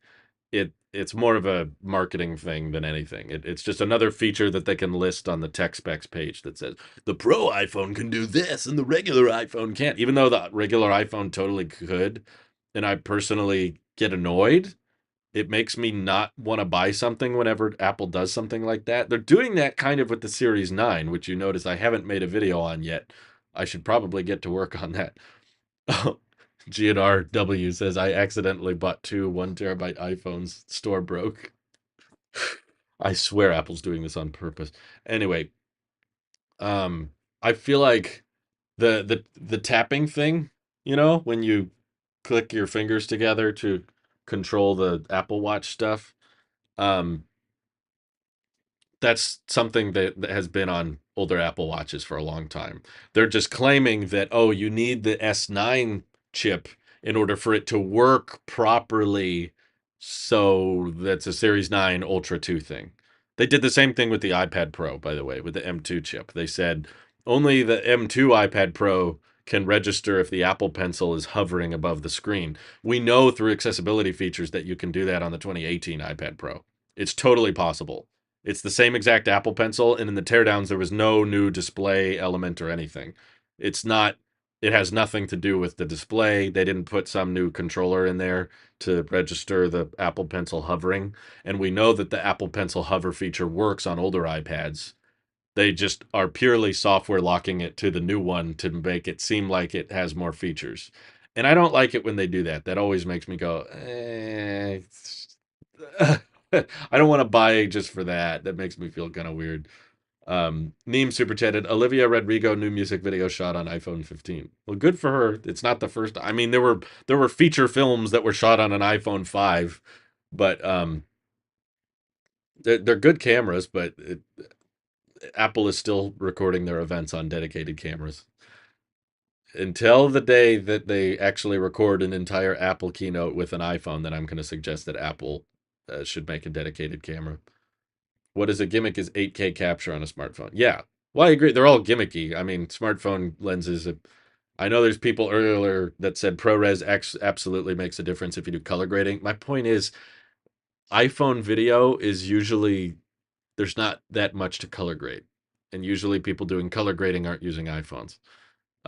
Occasionally people do it as a marketing stunt, which keeps happening. Did you know this whole thing was shot on an iPhone? They do that every year, and it's always like, oh yeah, I mean it was pretty good.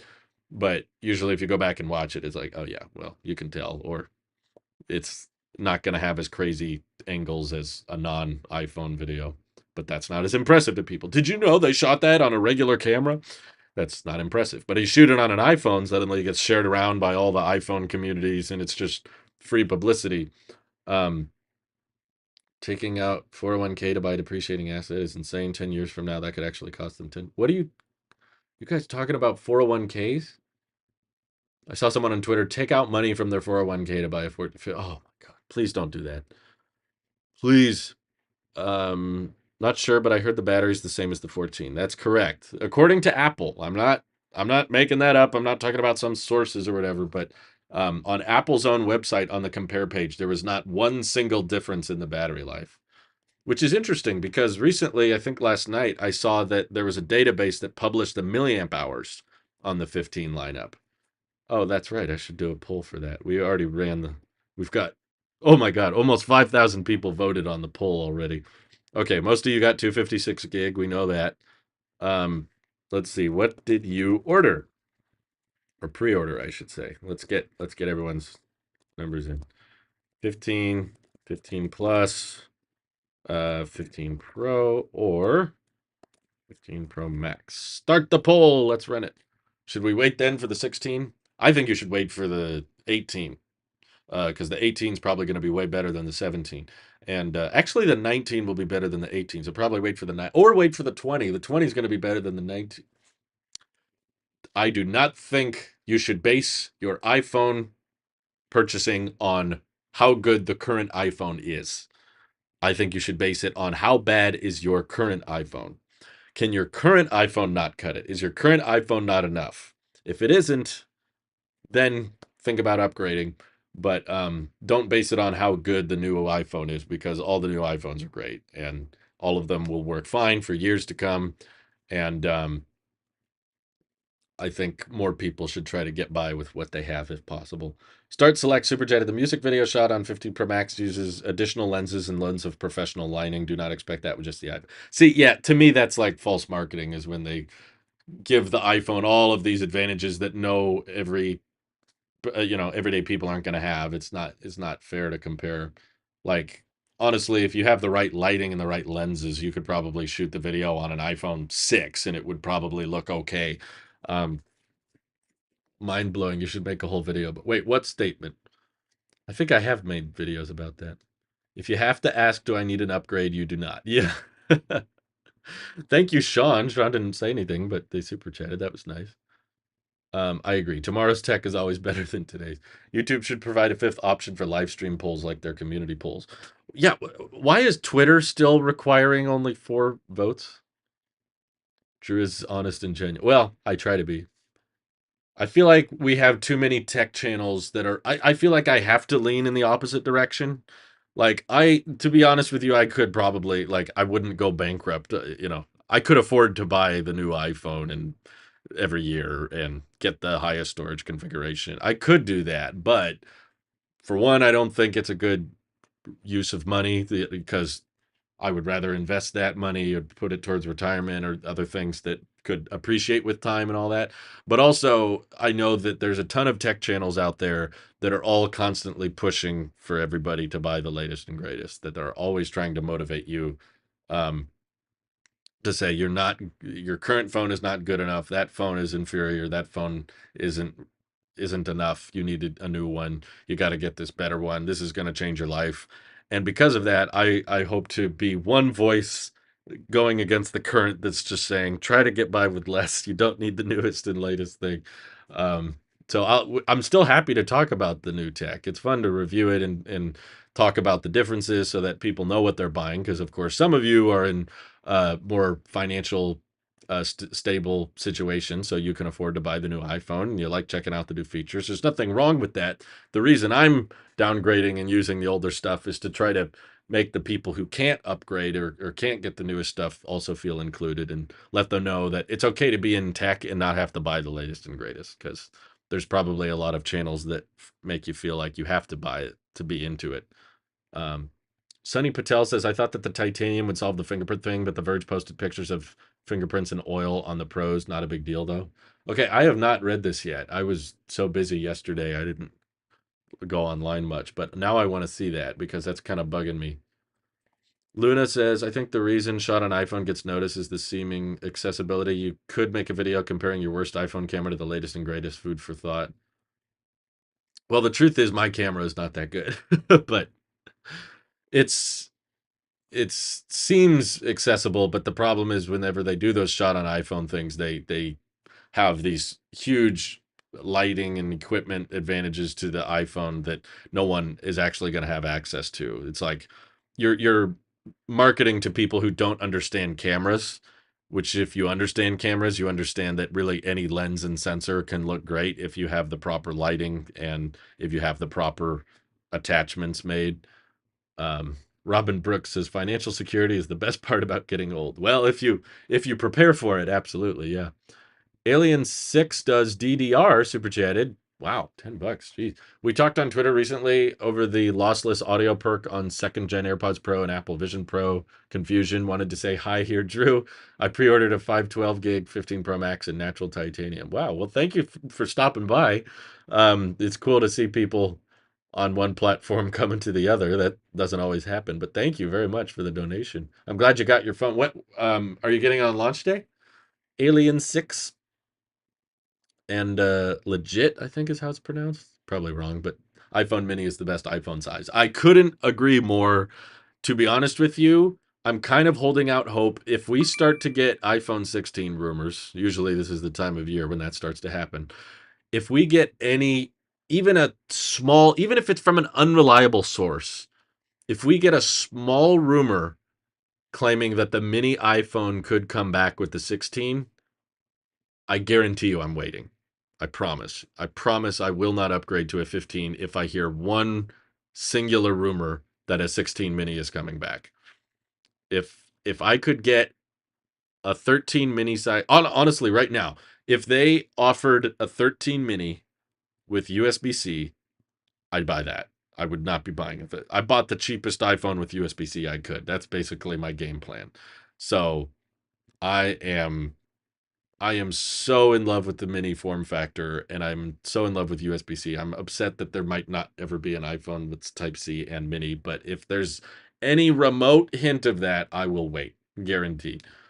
Um, GNR super chatted again. 1 TB Pro, any color still shows 22nd as delivered. That's good. Okay, so even if you're an hour late, there's still a chance you can get it.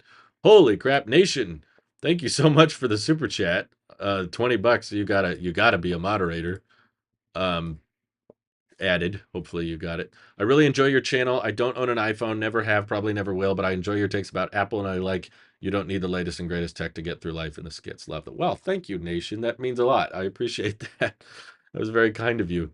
Um, I appreciate all the people who have stuck around. I know not everybody has, but I'm grateful that you guys take some value in this stuff. Robin Brooks says it's possible that the next SE refresh could get that form factor.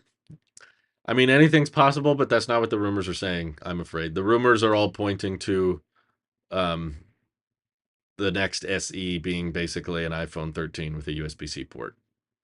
That's that's what's rumored. I would get really excited if I found out that the rumor was they were going to bring back the mini form factor, but that's sadly not what they've been saying. I feel like 2024 would be a good year to do an SE so we can get the transition to Type C over with faster. Um, oh, City by Superjetted, but they retracted the message. I didn't get a chance to read it. Sorry, City. I feel like you should get your money back. Sorry. Check Mac rumors. There's a new article right now. Richard Perez superchatted, hoping the batteries don't degrade as fast. Yeah, no kidding. I was looking at the report last night that said the milliamp hours are technically a little bit higher on the iPhone 15 series, and yet, despite that, um, the battery life to Apple is still reportedly exactly the same. There's no increase or decrease to the battery life, even though it's on a 3 nanometer architecture, which is supposed to be more efficient. So I'm honestly quite confused by the battery. I will be very curious to see what the real world battery tests look like. You know, there's those channels that line up all the phones and go through the testing with them. I want to see how that goes. Um, Nation says, "Thanks for moderating, dude. You should not be thanking me. You're the one who just super chatted. It's yours. You deserve it." Marngel says, "13 mini has a similar battery life as the iPhone 11, which people said had great battery life. I don't get why people say the 13 mini batteries. I know. I feel like everyone's opinion keeps changing. Like I remember when the 11 Pro came out and people were like, "Oh my god, the battery life is amazing on the 11 Pro." And now later people are like, "Man, the battery life sucks on the 14 Pro." And it was like, I thought they've gotten better since then. It feels like maybe we don't have battery life complaints, maybe we just have smartphone addictions. The problem is we're all using our phones way more than we should, so we're killing the batteries faster. So maybe what used to work in iPhone 11 days doesn't work in 13 mini days because we're spending way too much time on our phones. I'm guilty of this as well. I'm not saying you guys have problems. I'm saying I have problems. Well, I should say we have problems. 13 mini is the goat. Hey, Randy. Hope you made it home okay. Nicholas Lithicum says, I'll be getting my 15 Pro Max 1 terabyte on launch day, but further orders have slipped to October 9th/16th. Jeez, my goodness. 13 Pro Max was the battery life king. I feel like it was the same. I think it was the same on the 14 Pro Max. The problem was if you used the always on display, that ate into your standby time. But if you turned off the always on display on 14 Pro Max, I think the battery life was about the same. Y Mike says battery life is either same or worse on 14 Pro as compared to 11 Pro in my experience. Sorry, I forgot. I unmodded Mike earlier because he said that the 24-inch iMac looked good, but I've forgiven him now, so I've added him back as a mod. Um, People have dementia. That is that is literally true. GSM Arena says that the Pros have 8 gigs of RAM, but considering it's from GSM Arena, no, I've heard that from other sources as well. I would not be surprised. I think that might be how Apple differentiates between the A17 Pro and also having an A17. Personally, I don't think they're going to put the A17 Pro in any non-Pro device. I think this is a chip that's probably a little bit more expensive, a little bit more high end just for the Pro iPhones, but they will likely go with the regular A17 in the iPad mini or the budget iPad or the regular iPhone 16s next year. We'll probably get an A17 chip, but it won't be branded as Pro. And that'll probably because they won't have 8 gigs of RAM. Um, okay. Model Y Mike says it does look good though. Okay, I will now remove him again as a moderator. We will no longer have any positive 24-inch iMac opinions. That's not allowed. White bezels are cancer. And I would know. I had some. I'm kidding. I'm kidding. I didn't have cancer. Any tips on selling an iPhone, says Sunny Patel. Not really. I guess be honest in your description of it. Uh Randy Vasquez says, I'm not pleased with the current poll, but I get it given the audience. Yeah, I mean, you know what's funny is the 15 plus is still at the bottom. So here's hoping that the plus iPhone fails again and that inspires them enough to bring back the mini. That's my goal. You know what? If I could convince any of you guys to do something, it would be, you know what? Buy any iPhone you want except the 15 plus. Any iPhone except the 15 plus. That's my recommendation. But 5% of you ordered a 15 plus. What is wrong with you? If you buy a 15 plus, that's a direct endorsement that they should not bring back the mini.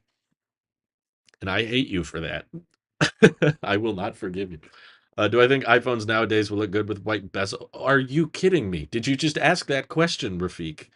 Rafiq, I want to ban you for just asking that. Do a poll for USB-C versus Lightning versus MagSafe versus Qi charging. What? Who's going to choose Qi charging over MagSafe? Come on. No one believes that. Whoosh Dish Mean says, I actually agree with you that the mini's form factor is so awesome. I just am spoiled by larger screens. If only there was a magic that could let you shrink the phone when not using it. Hey, I've got a news flash for all of you big screen phone people. If you just hold the phone a little bit closer, it gets bigger. Look, small phone, big phone, small phone, big phone. You know, if the Pro Max actually unlocked some new software experiences, like you could take better advantage of the extra screen real estate, you'd have an argument. But the mini iPhone basically works just the same way as the big iPhone. Yes, it's worse for your eyesight, but yeah, we all have sucky eyesight now anyway because we're all on our phones too long. Um, Apple may go portless in the future. I remember hearing that 6 years ago. I don't think the EU is going to allow that anymore. Let's see. My workmate wants me to go from a 14 Pro Max to the 15 Pro Max. Why? He's not your workmate. Dylan White says, I did have cancer, and I agree. See, actual cancer survivors in the chat are saying that white bezels are worse than cancer. Can you believe it? Shame on the 5%. Shame on you. I am absolutely a white bezel hater. You can unsubscribe, you can cancel your membership, dislike all my videos. If you like white bezels, I want you to hate me. That's fine. Is MagSafe better than Qi 2? You dense MagSafe is Qi 2. It's the exact same thing. It's like saying, is USB-C better than Thunderbolt? That's basically what you just said. God bless the EU. Can they ban white bezels next? Those of us with old eyes need a big phone and we still hold it close to our face. Okay, fair enough. I don't care if you buy a Pro Max as long as it has black bezels. I mean, the Pro Max has super thin bezels. That's honestly the most compelling thing about the Pros to me.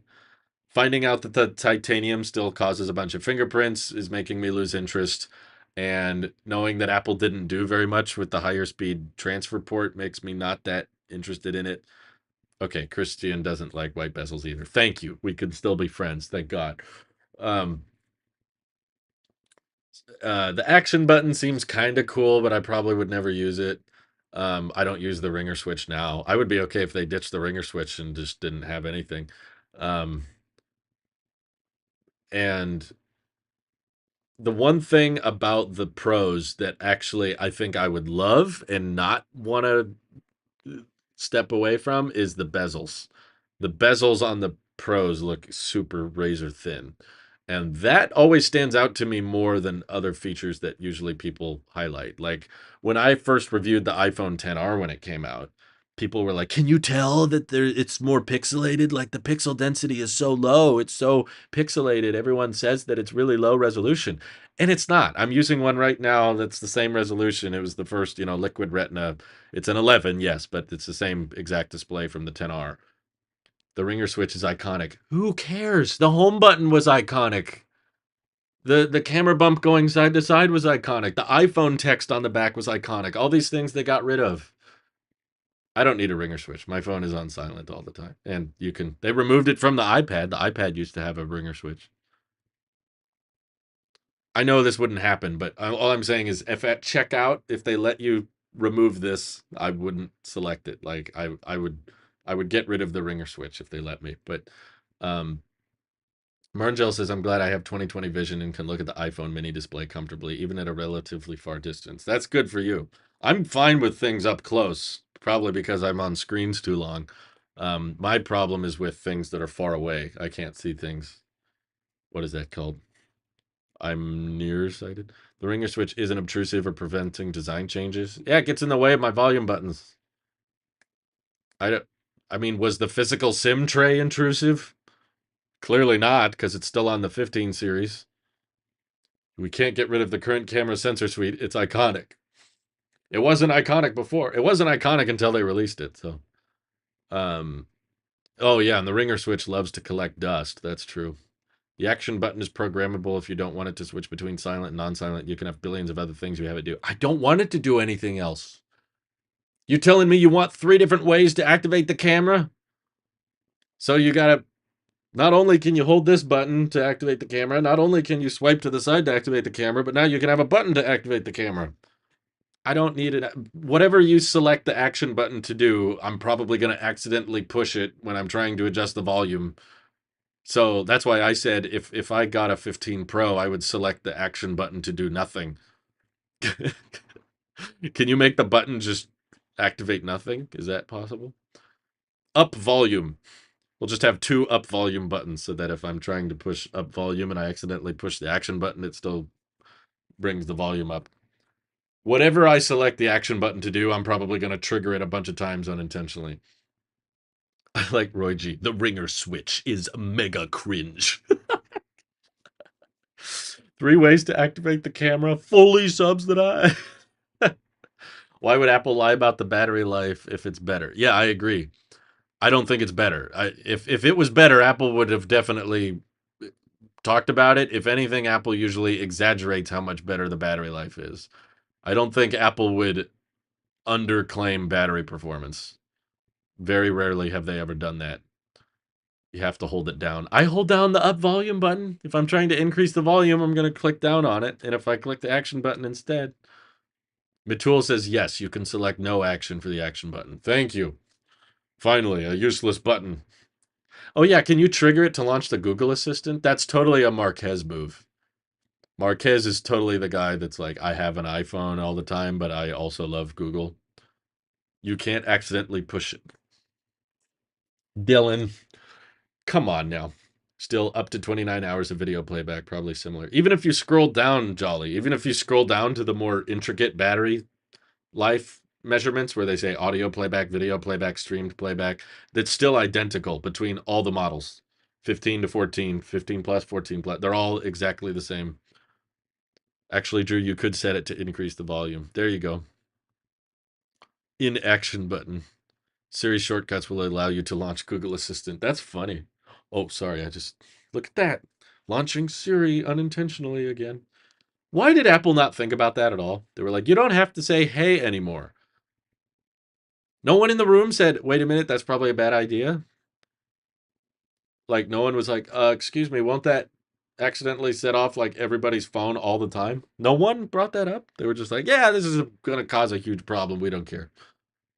Drew is going to use the action button as a fidget toy. No, I'm not, because I didn't order a Pro. So, I'm getting a boring old ringer switch on my blue iPhone 15 regular. I'm actually annoyed that they wouldn't let me remove the Apple account balance from the order. So I used my gift card and I didn't want to. I was going to save that for some iTunes movies or something. This is what I got. Launch day. Ta-da. I disabled Siri a long time ago. I wonder why it's activated again. On my watch, I definitely disabled it, but now I'm not even wearing my watch. I have had way less accidental Siri activation since that was implemented. Really? That's interesting. Must be all those neural cores paying off, right? I didn't get a Pro. No, I was disappointed by the Pros this year, and I was impressed by the regulars. So I wanted to highlight more regulars. And the pre-order process today. Oh my God, this was so stressful. Didn't you guys find this super stressful? Why did I order the regular one? Because I thought that the regular one was more interesting. It got the matte glass, it got the brighter display, and the Pros didn't. And it sounds like titanium is going to be still oily and fingerprinty. And the camera on the 15 Pro basically seems identical to the 14 Pro, other than the one telephoto lens on the Pro Max. But I'll probably check out a 15 Pro later. I'm gonna pull a Randy and wait for the holiday return window so that I can keep it for longer. But um, for launch day, because of course it's tradition with the channel, you gotta go get the new iPhone when it comes out and unbox it. Um, I will I'll check out the regular 15 because that's the one that looked the most interesting to me. They got the 48 megapixel sensor on the regular camera now. They got the A16 chip now on the regular 15. Um, am I going to try out personal voice? Oh, yeah, I haven't been able to try that because the iPhone 11 doesn't have the right neural cores. So, yeah, I should try that. Since we're talking batteries, I have a question. Why does Apple say that Apple Watch has up to 18-hour battery when it will last longer, but Samsung, for example, gives best case of 40 hours? I don't know how they calculate that, honestly. There's probably some rough average or something. Robin Brooks, thank you, agrees with me. Yes, the regular iPhone's got the biggest upgrade this year by far. You know, I wanted USB-C mostly for the one port for everything. I wasn't that interested in getting an iPhone with Type C just for faster data transfer speeds. I thought there was a chance that maybe if Apple launched a iPhone with a higher speed USB-C port, they would have some other feature that could take advantage of it, like a Apple Dex or Stage Manager on an external monitor, so you could turn your iPhone kind of into a desktop and turn it into like a little continuity camera and everything. Or yeah, there was no upgrades to continuity camera either.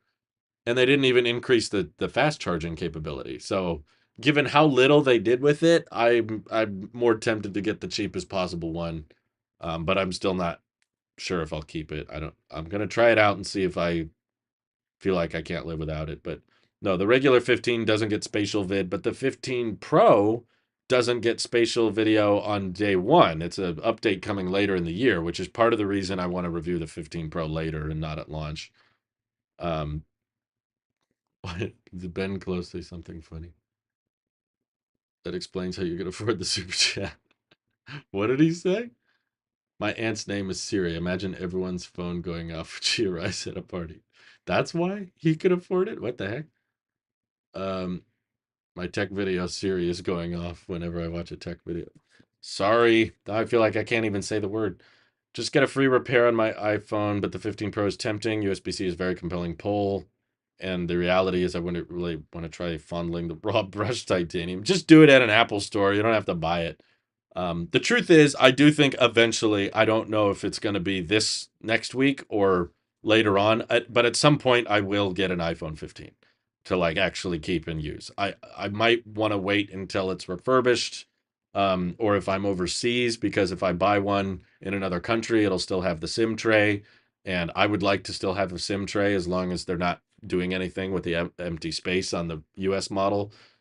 So when I get the iPhone 15 next week, I'll review it and I'll try using it, and I'll ask myself, does this warrant upgrading now, or should I wait till later? And right now I'm thinking I'll probably wait till later, but um I'm sorry so many people had such a horrible iPhone pre-order experience. That's a bummer. Matul says, I think they didn't want USB-C to get too much attention on stage. I don't know why. If you're going to do it, you might as well jump all in. It doesn't make sense. Well, I think I know what they're doing, which is kind of upsetting. But it feels like Apple is doing this more and more as of lately. Baby Godzilla says, I have 4 hours to sleep for work. Fun stream. I'll catch you later. Well, thank you so much for your insane generosity, Godzilla. I love your profile picture.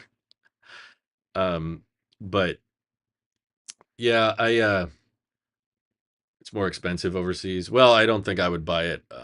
I don't think I would buy it new. I'd probably buy it secondhand. I'm okay going secondhand. Some people are against that. But Apple, I think the reason they didn't do that much with USB-C this year, I hate to say it, but it's probably because they wanted to save some features for next year. It feels like they're doing that a lot, where they're like, okay, we can't go all the way because we need to leave some room for improvement next year. So don't make this year's iPhone that good, because clearly they're running out of features, as you guys said. The smartphone, someone said it earlier, smartphones are peaking. They've matured. There's, yeah, Whoosh Dish Mean said, the excitement is not like it used to be. The magic is gone. Apple knows it, and Vision Pro is what they are banking on. I'm excited about that, by the way. I'm very curious to try Vision Pro. I think it'll be interesting. But yeah, the smartphones, it's pretty obvious. There's not a ton of differences year over year. So Apple needs to slowly roll out a lot of features in order to make the iPhones feel like they have enough compelling features for people to upgrade. So I would not be surprised at all if then with the iPhone 16 series, that's when we get the faster data ports, we get the faster charging, maybe some new software features that get unlocked with external monitor support on the iPhone that, can let it kind of turn into a desktop type experience. It definitely feels like they're leaving out a lot of things that they could be doing. So maybe they're saving it for iOS 18. I don't know. But if there really was a big game-changing feature for the Pro iPhones, I feel like they would have announced it with the Pro iPhones. Even if it wasn't ready yet, they could have said in an update later this year, the iPhone can do all this other stuff. The magic is gone. Well, I would argue the magic was never there, but there tends to be more nostalgia toward certain fields or certain interests or hobbies you have. So when you're earlier in it and it's more fresh and more new, it's always going to feel more exciting and more magical, I guess. And then over time, as you do the pre-orders and as you watch the events over and over and over again, because you've done it so many times, humans have that what it's called, the platonic treadmill. Once you get used to something, it loses its specialty, it loses its value. So when you watch the events over and over again, each one kind of becomes less eventful, and less exciting to you because you've kind of gotten used to it. So the magic is mouse. Thank you, Mike. That's a good joke.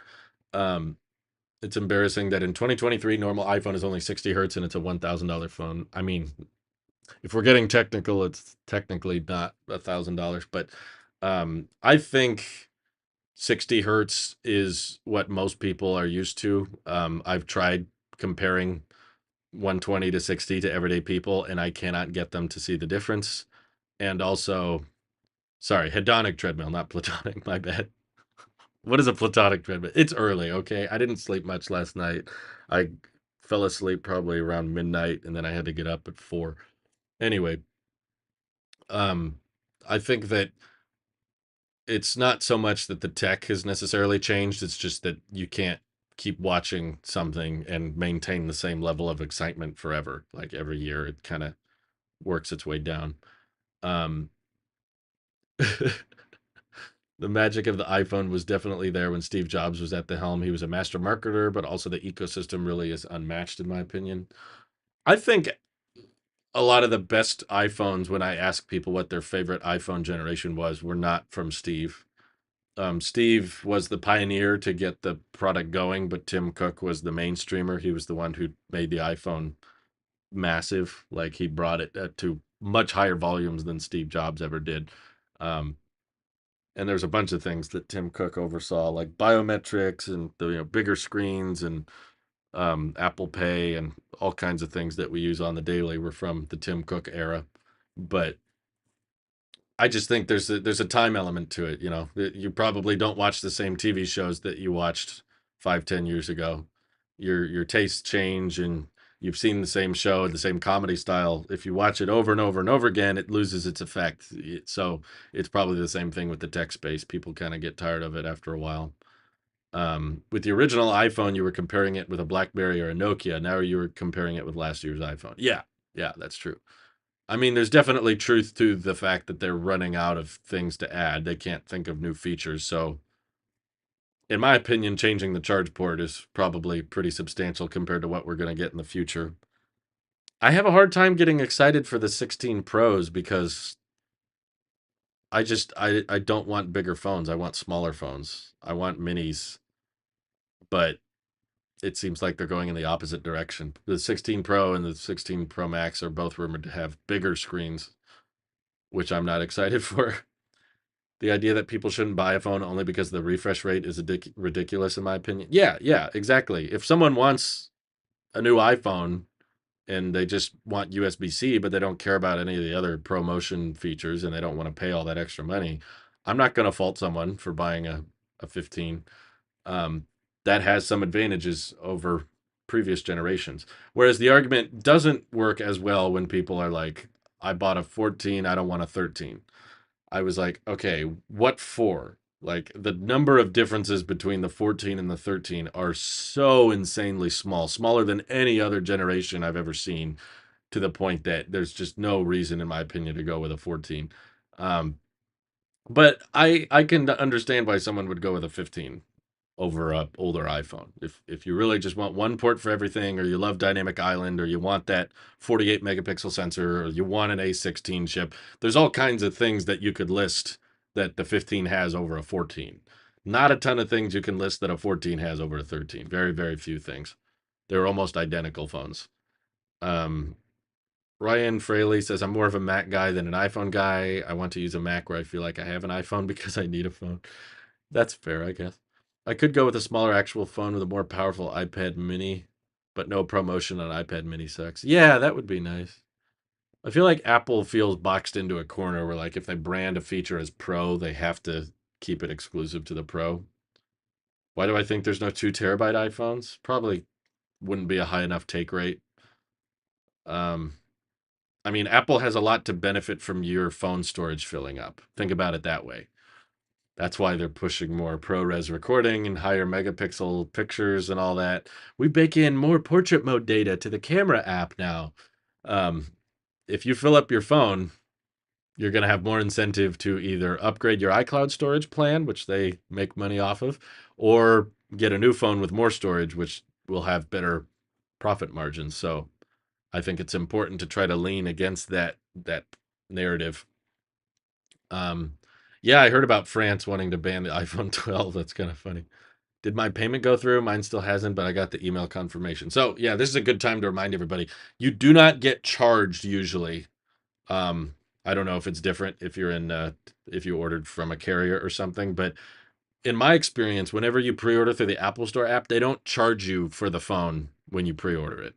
Usually they don't actually charge you until you pick it up in store, or if you're shipping it, it's like a couple days before that they'll actually pre-order charge your account. So I got the email confirmation, but I did not get a charge on my credit card. Um, yeah, you can cancel a pre-order, but the site's probably really broken and cluttered right now, so it might not work right away. But if you wait a day or two and then cancel, it should work fine. In that case, they should put promotion on Pro Display XDR. See, now we're talking, Pen.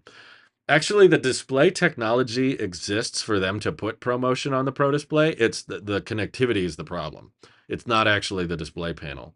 We can't figure out how to get 6K resolution at 120 hertz to travel over a Thunderbolt 4 cable. You need to do it over HDMI 2.1, and that kind of ruins the whole Apple one cable approach. When with Apple's monitors and laptops and stuff, they always want to have one cable that can do the power and the data. If you do HDMI 2.1, that would just do data, and then you'd have to have a separate cable for power. Um, and that would make the MacBook look more cluttered, I guess, with more cables. I think Thunderbolt 5 can do it, but that was just announced a couple days ago um, by Intel, and Apple doesn't have any existing hardware with Thunderbolt 5, obviously, because it's brand new. So we're going to need a different version of, yeah, we're going to need a different Mac to support it, and we're going to need a different Thunderbolt protocol before we can get a ProMotion Pro Display. Um, Let's see. Does the USB-C cable that comes in the box with the iPhone Pro Max only support USB 2 transfer rates? Yes, that is correct. And here's the crazier part. This is another reason I'm not too thrilled with the Pros this year. They were a little bit of a letdown for me. Apple doesn't sell a USB 3 cable anymore. They used to. They got rid of them. And yet they just started making a iPhone 15 Pro that only supports USB 3. It doesn't support Thunderbolt, but if you want to take advantage of the faster speeds and buy through Apple, of course, there's USB 3 cables you can buy from Amazon and other places. Please don't, if you're just buying a higher speed data port for your iPhone, don't buy the Thunderbolt cable. That's overkill, in my opinion, because the iPhone doesn't support Thunderbolt, as far as we know. I have this conspiracy in my head that maybe it does and they're just not unlocking it yet, but you shouldn't believe that because it doesn't really make sense. But anyway, um, they make if you want a higher speed port, they make you buy the $70 Thunderbolt cable. And if you use the cable that's included in the box, or if you buy a cheaper USB-C cable from Apple, it's only going to support USB 2, not USB 3. So they're basically forcing you to buy a more expensive cable that doesn't really help the iPhone transfer speeds. So basically, it's my way of trying to say that if you're buying a 15 Pro because you want to access the higher speed port, you have to. I would recommend buying a USB 3 cable for much, much cheaper on Amazon, not using the Thunderbolt $70 cable. Use the charged laptop that comes with your MacBook. Isn't that Thunderbolt? Well, these days, all the laptops come with MagSafe. They only come with power cables. I don't know which MacBook you have, but I don't know actually. I don't think the cable they include with the MacBooks is USB 3. I'm pretty sure it's USB 2. It's meant for charging. It can do data, but it's not optimized for data. Um, I'm all switched over. I don't use MagSafe. I didn't like MagSafe. I felt like I was always trying to charge my MacBook from the right side everywhere I went. I was always trying to plug in on the right side, and I didn't like the charge light on MagSafe. And when I'm traveling, I just want to have one cable that can charge everything. So I'm powering the laptop right now with this VoltMe USB-C brick. I also don't like the brick they included with the MacBook. It does 140 watts with only one port. You're kidding. Like, it's ridiculous. If it's 100 something watts, it should be at least two ports, preferably three. That's the aftermarket VoltMe is the name of the brand. They're not sponsoring me or anything, but they heard me complaining when I did my live stream saying I didn't like the charge brick, so they said, "Here, try this one," and it seemed to be cheaper than the Anchor ones, but it has three. It has two USB-C and one USB-A, so I'm using all of them actually right now. I have the 16-inch MacBook, correct. I still have the cable for my 2017 MacBook Pro with Touch Bar, but that is too long for the iPhone. I don't know. Have you ever charged an iPhone with the long cable? It's kind of nice sometimes. If you're on a couch and you can just move it around while it's charging. That's cheaper than getting an iPhone with a longer battery life.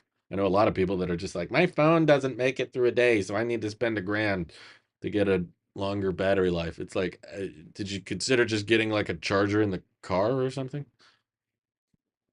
Why don't why don't you like charging on the right side? I do like charging on the right side. I don't like charging on the left side. The left side is where MagSafe is. And I don't know what it is. Everywhere I went when I was traveling, I kept running into situations where it was like, okay, the chair is here, the outlet is here. So I got to plug into the outlet and then stretch the cable all the way to the left side of the laptop to charge it, which meant that I had to move closer to the outlet and the cable was stretched. Yeah, exactly. The iPhone battery life lasts all day when plugged in. Beautiful. The pre-order process was a disaster, but I secured a phone for launch day. Good job, Land Hub. I'm happy to hear that. Um, I don't know what it's just by coincidence or something, but I mean, with USB-C, you can charge on either side. So there's still some situations where I need to charge from the left, but I can do that with Type C just fine. But I like having the option to charge from either side. And with MagSafe, I don't have that option. I have to charge from the left side every time. I agree, Ryan. I think more folks should do the secondhand market. Ben Close, yeah, he just keeps a little power bank in your pocket. If you need a longer battery life, power banks are so cheap now. You can find some like 10,000 milliamp hour battery banks for like I feel like 10, $20 now. Not that that's a reason not to do Thunderbolt. What did you say? Are there any phones with Lightning? I haven't seen any speeds with Thunderbolt. I haven't seen any with speeds greater than USB 3.2 Gen 2. No, but Apple makes lots of devices with Thunderbolt, including iPads that cost $800 with Thunderbolt. So we thought if Apple's willing to put Thunderbolt on an iPad, which most of us would say is kind of pointless and overkill and unnecessary, most people don't take advantage of Thunderbolt on an iPad. Really, when the read and write speeds of the devices, the iPhone, the iPad, the Mac, when they max out with the read and write speeds at like 5, 6, 7 gigabits a second. And USB 3.2 or whatever that they put on the iPhone can do 10 gigabits a second. So it's already enough to do data transferring. The only reason to have Thunderbolt is because that allows you to do the data transferring and have an external monitor. The main motivation for Thunderbolt is connecting to a bigger screen and being able to output a resolution that high and also have data transferring going on. So our thought process was, well, it's kind of pointless on the iPad, but they did it. So wouldn't it make sense to also do it on the iPhone, to take advantage of its port and come up with some new selling points? And they didn't. So I'm not too interested in just faster data transfer speeds because I honestly don't transfer all that much data between my phone and my laptop. And usually if I do, I use AirDrop, and AirDrop is pretty fast. I mean, it's not super fast if you're recording ProRes video and stuff, but usually if I'm recording a tech video on my phone, it's going to be 10 to 15 minutes and I can AirDrop it within a few minutes. And I guess it could be a little faster with a USB-C cable, but I'd have to spend several $100s more just for that. And I don't think it's worth it, and I got to buy another cable, right? No, I have it's connected to my Blackmagic camera right now, but I have USB 3 cables anyway, so I just use those. Do you think the chip has anything to do with the USB controller? The iPad Pros do have M1. Yeah, it's probably that. The M1 has Thunderbolt controllers and stuff, but it's not just the chip. There's a couple things because the iPad Air has an M1 chip, but it doesn't have Thunderbolt. Um, and I think that the A17 Pro, I don't.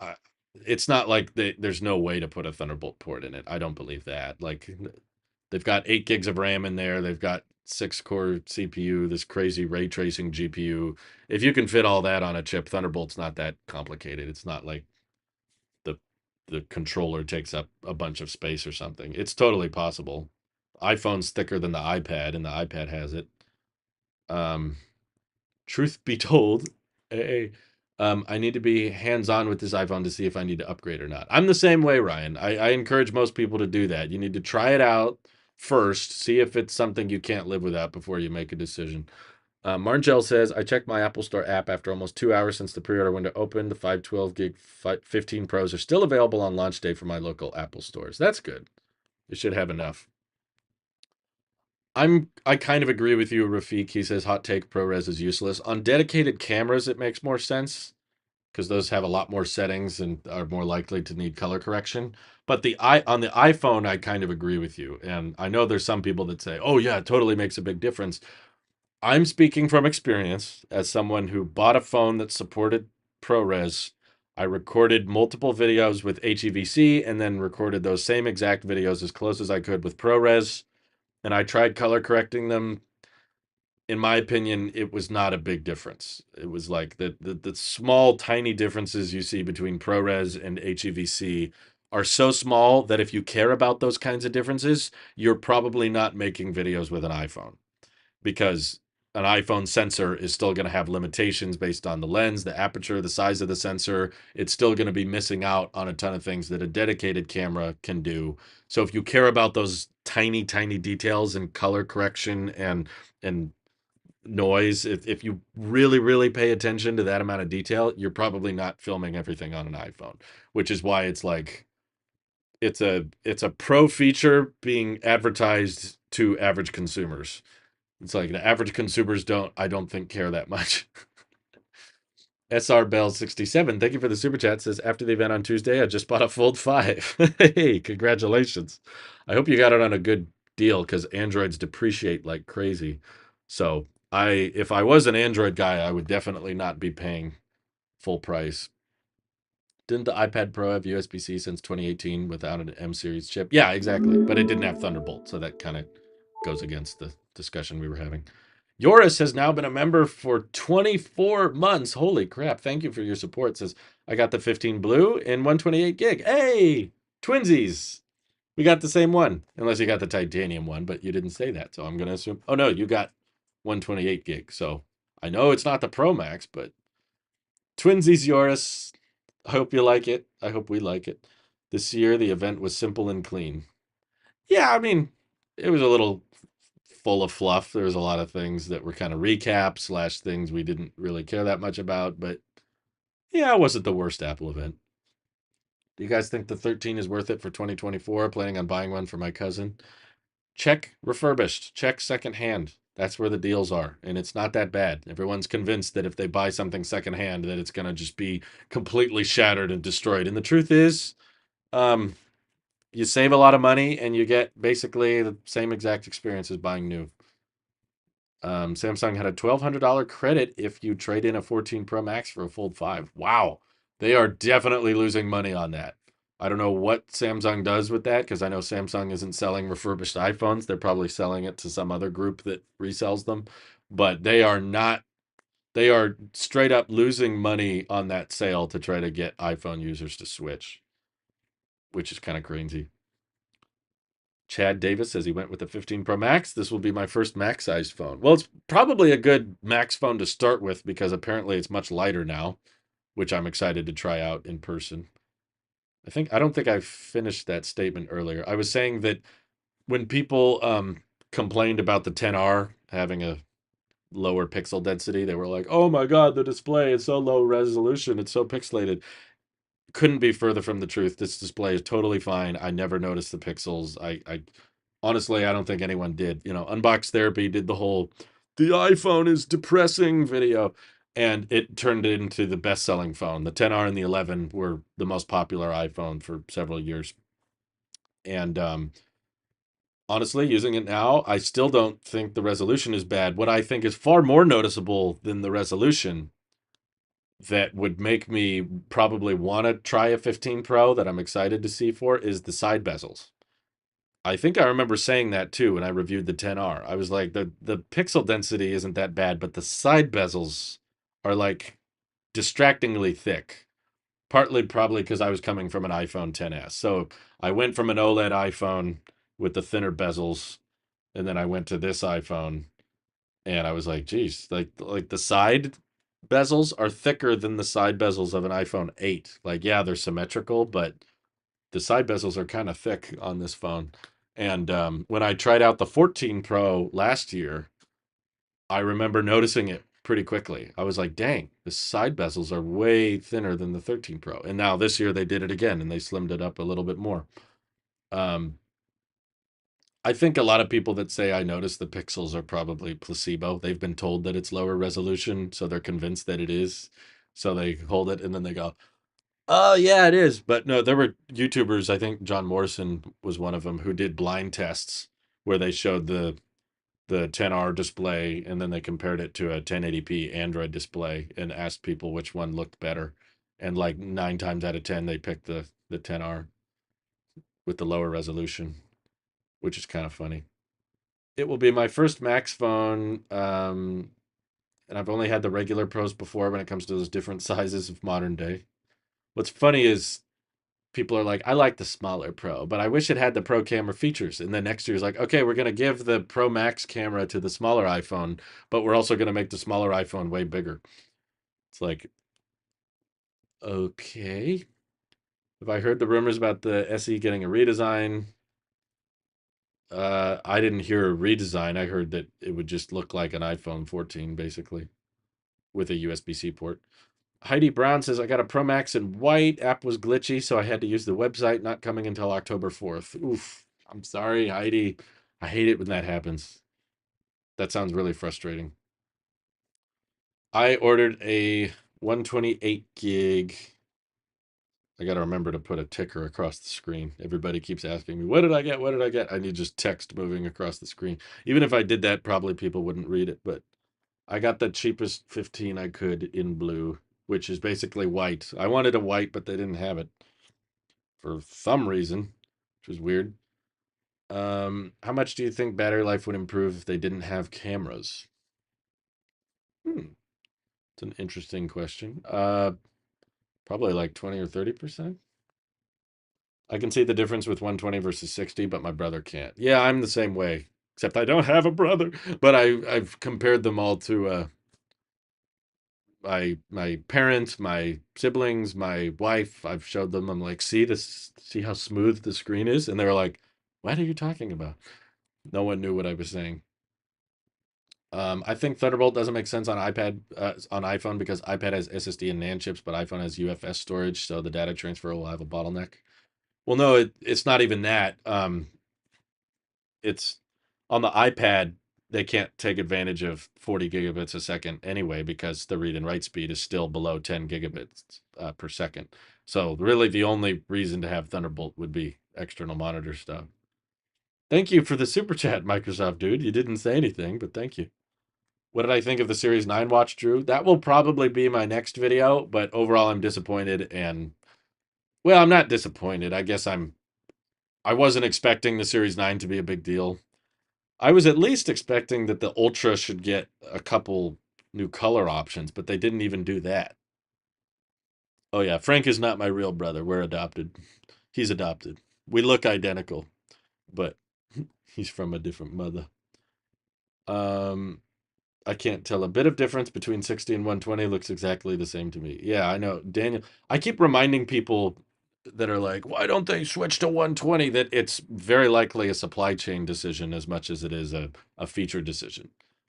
Um, there is not enough LTPO panels in production to move every iPhone to 120 hertz. So sure, Apple probably is fine keeping ProMotion as a pro feature because not everybody notices it, but even if they wanted to, they probably couldn't make it a standard thing. The reports are from the supply chain analysts that we follow that um, they're not going to have enough LTPO panel production for all iPhones to switch to 120 hertz until the 17 series. So we're going to have all of the same exact disappointment a year from now with the iPhone 16 series, most likely. Maybe they'll find a compromise and leave always on display as a pro feature, but not bring it to the regular models. I don't think the watches are necessarily disappointing. It's just that they've peaked, they've matured. You know, it's a watch. You can't really do as much with it. You can't do camera upgrades. You can't really increase the battery capacity by that much. They've already made watches out of all materials: titanium, aluminum, steel, ceramic. You know, what else can you do with it? I just think that the watch as a product category basically figured out everything that it could possibly be good at, and now they're just trying random things. That's why I was very disappointed with watchOS 10. It was the first watchOS update that I felt like it made the watch experience worse. I didn't like the new widget thing. I didn't like the new home screen. I didn't like the control center moving to the button. And I kept trying to get used to it, and I couldn't find a sweet spot, and it made me stop wearing my watch. So I don't have it anymore. But I'm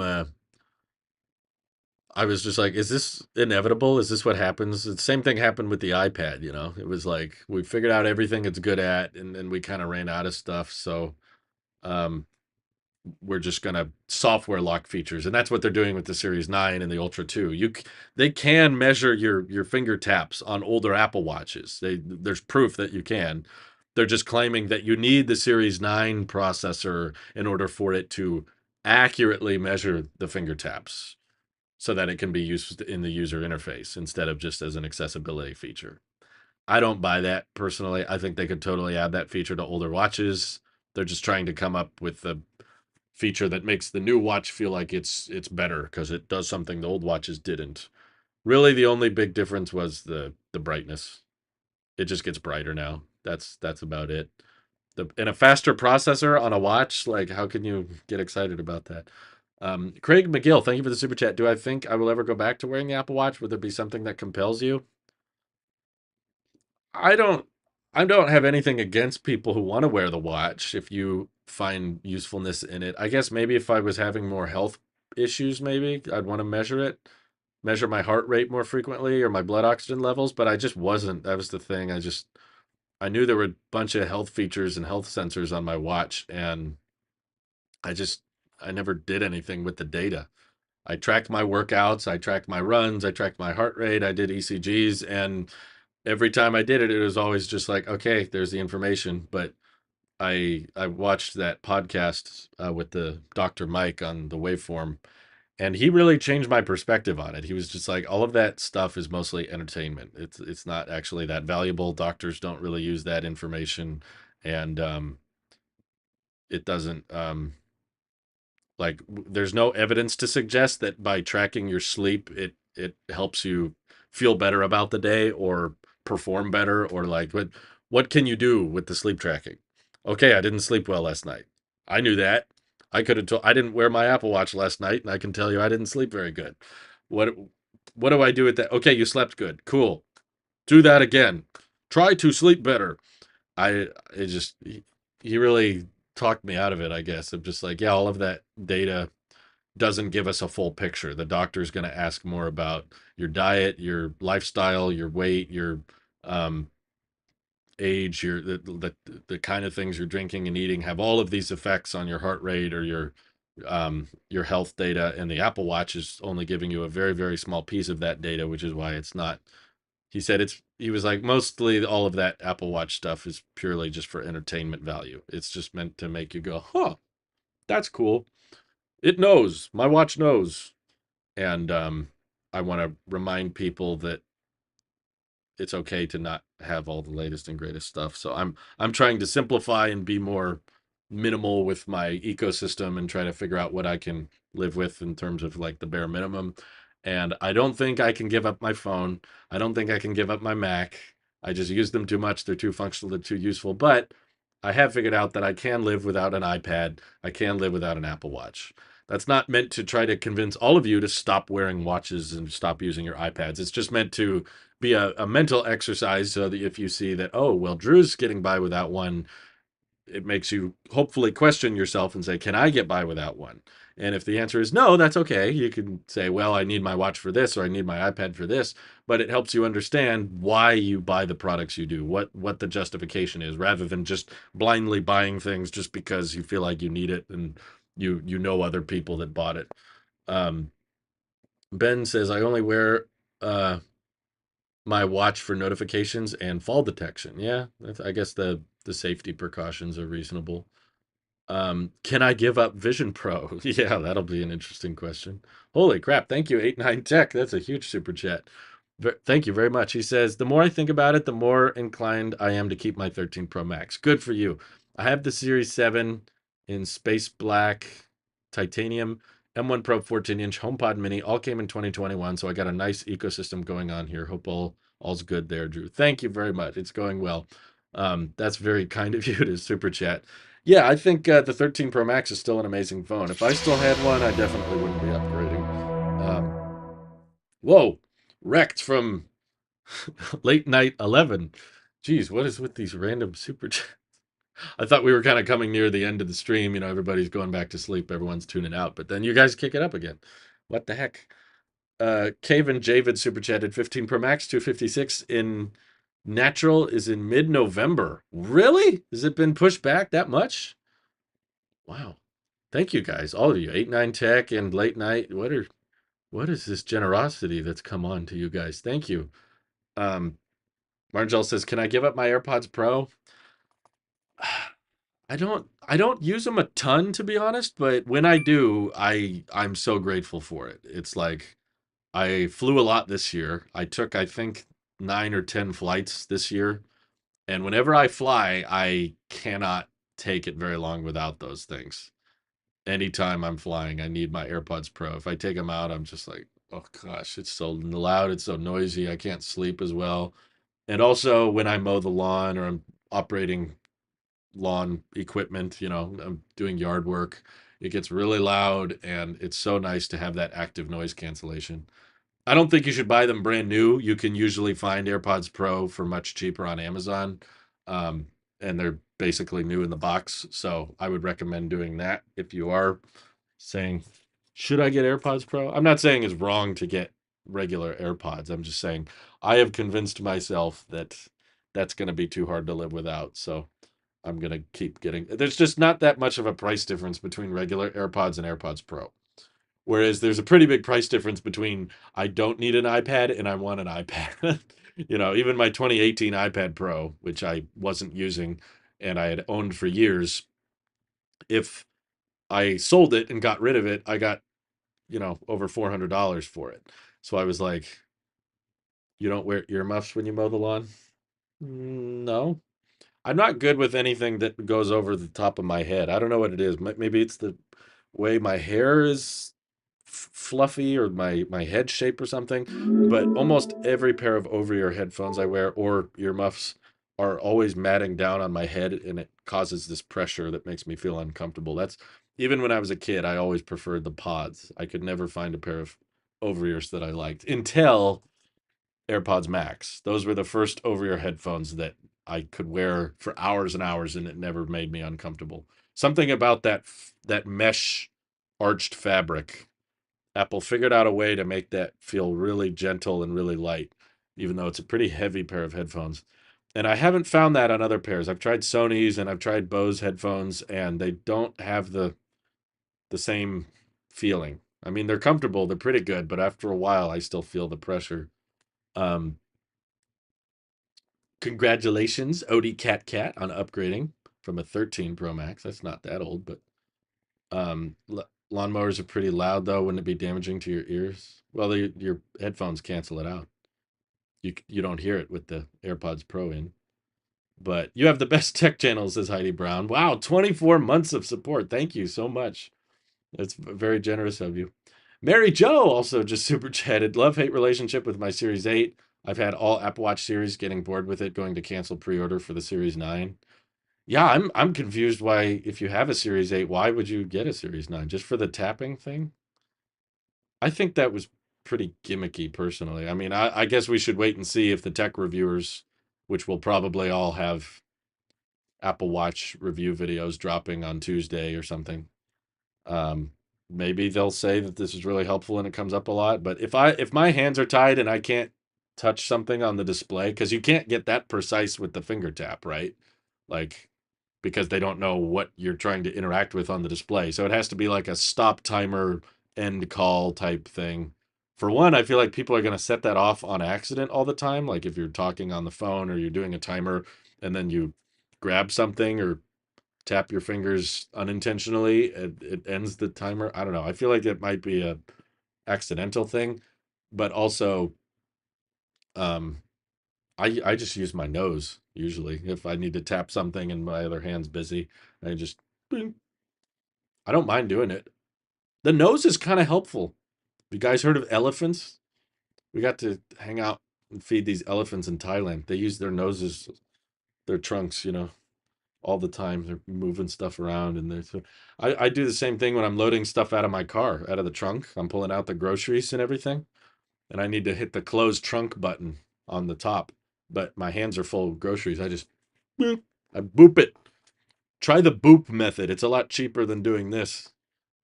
It also looks weird. Remember that commercial where the lady's like, and the student's like,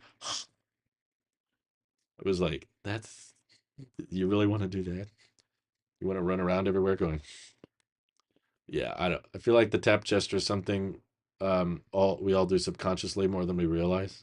Yeah, if you wear the watch, you'll probably start realizing how often you're tapping your fingers together and setting it off. I'm waiting for the AirPods Max to get USB-C. Would love to get my first pair. I agree. That would definitely make them far more compelling. They're so close to being perfect. I have this love-hate relationship with them. Um, I advise you to look into that. I'm pretty sure noise cancellation is not adequate hearing protection. Well, I've worked on a ranch and I've had adequate hearing protection, but um, it's not that loud. Um, I'm not using a huge mower. It's not super loud, but it does help to have noise cancellation. Earplugs are going to do the exact same thing as the AirPods Pro would do. And I want to listen to music and podcasts while I'm working. But geez, another super chat? Geez, Mary, save some money for yourself. My goodness. I'm going to start muting people for super chatting. She says, I love and value your honesty and opinions on everything. Thank you, Mary. That's very kind of you, but the super chats are not necessary. Seriously. My Apple Watch Series 6 is the oldest Apple product I use regularly, and it's the one I have the least interest in upgrading. Coincidence? I think not. Exactly. JW Universe says, I use my chin when using my watch when I need to. Interesting. You must not have a beard because I feel like the chin can't be as precise. Maybe you have like the little point of a chin. Apple Watch Series 7 is the last good Apple Watch. I mean, yeah, it was a good Apple Watch, but I don't think there's anything wrong with the 6 or the 5 or the 4, honestly. I think someone earlier said I'm still using a Series 4. And I'm like, that's great. I've stopped wearing my watch, but my wife hasn't. My wife still wears her Series 3 every day. I don't know how she puts up with the bezels, but she does it. Um, Gingers have to worry more about the sun than their ears. That's true. That's very true. I think that's part of the reason I had some of those potentially cancerous cells is because of how easily I burn. It's unfortunate. Still using the Series 5 stainless steel, and it's just fine. Yeah, they really haven't changed that much over the past 5, 6 years, and that's okay. I'm not saying they should have come up with more features. They're in a very difficult position.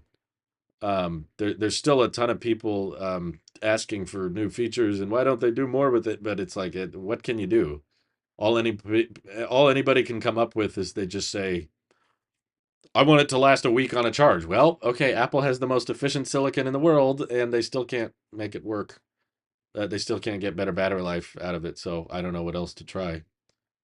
If there was more efficient tech, I'm sure they would use it. Caroline Wilson super chatted, my iPad Pro is my only computer, and I just can't find why I need a computer. Just saying. What's a computer is my question. Thank you for the super chat, Caroline. That's very kind of you. Um, Yora says, any video today?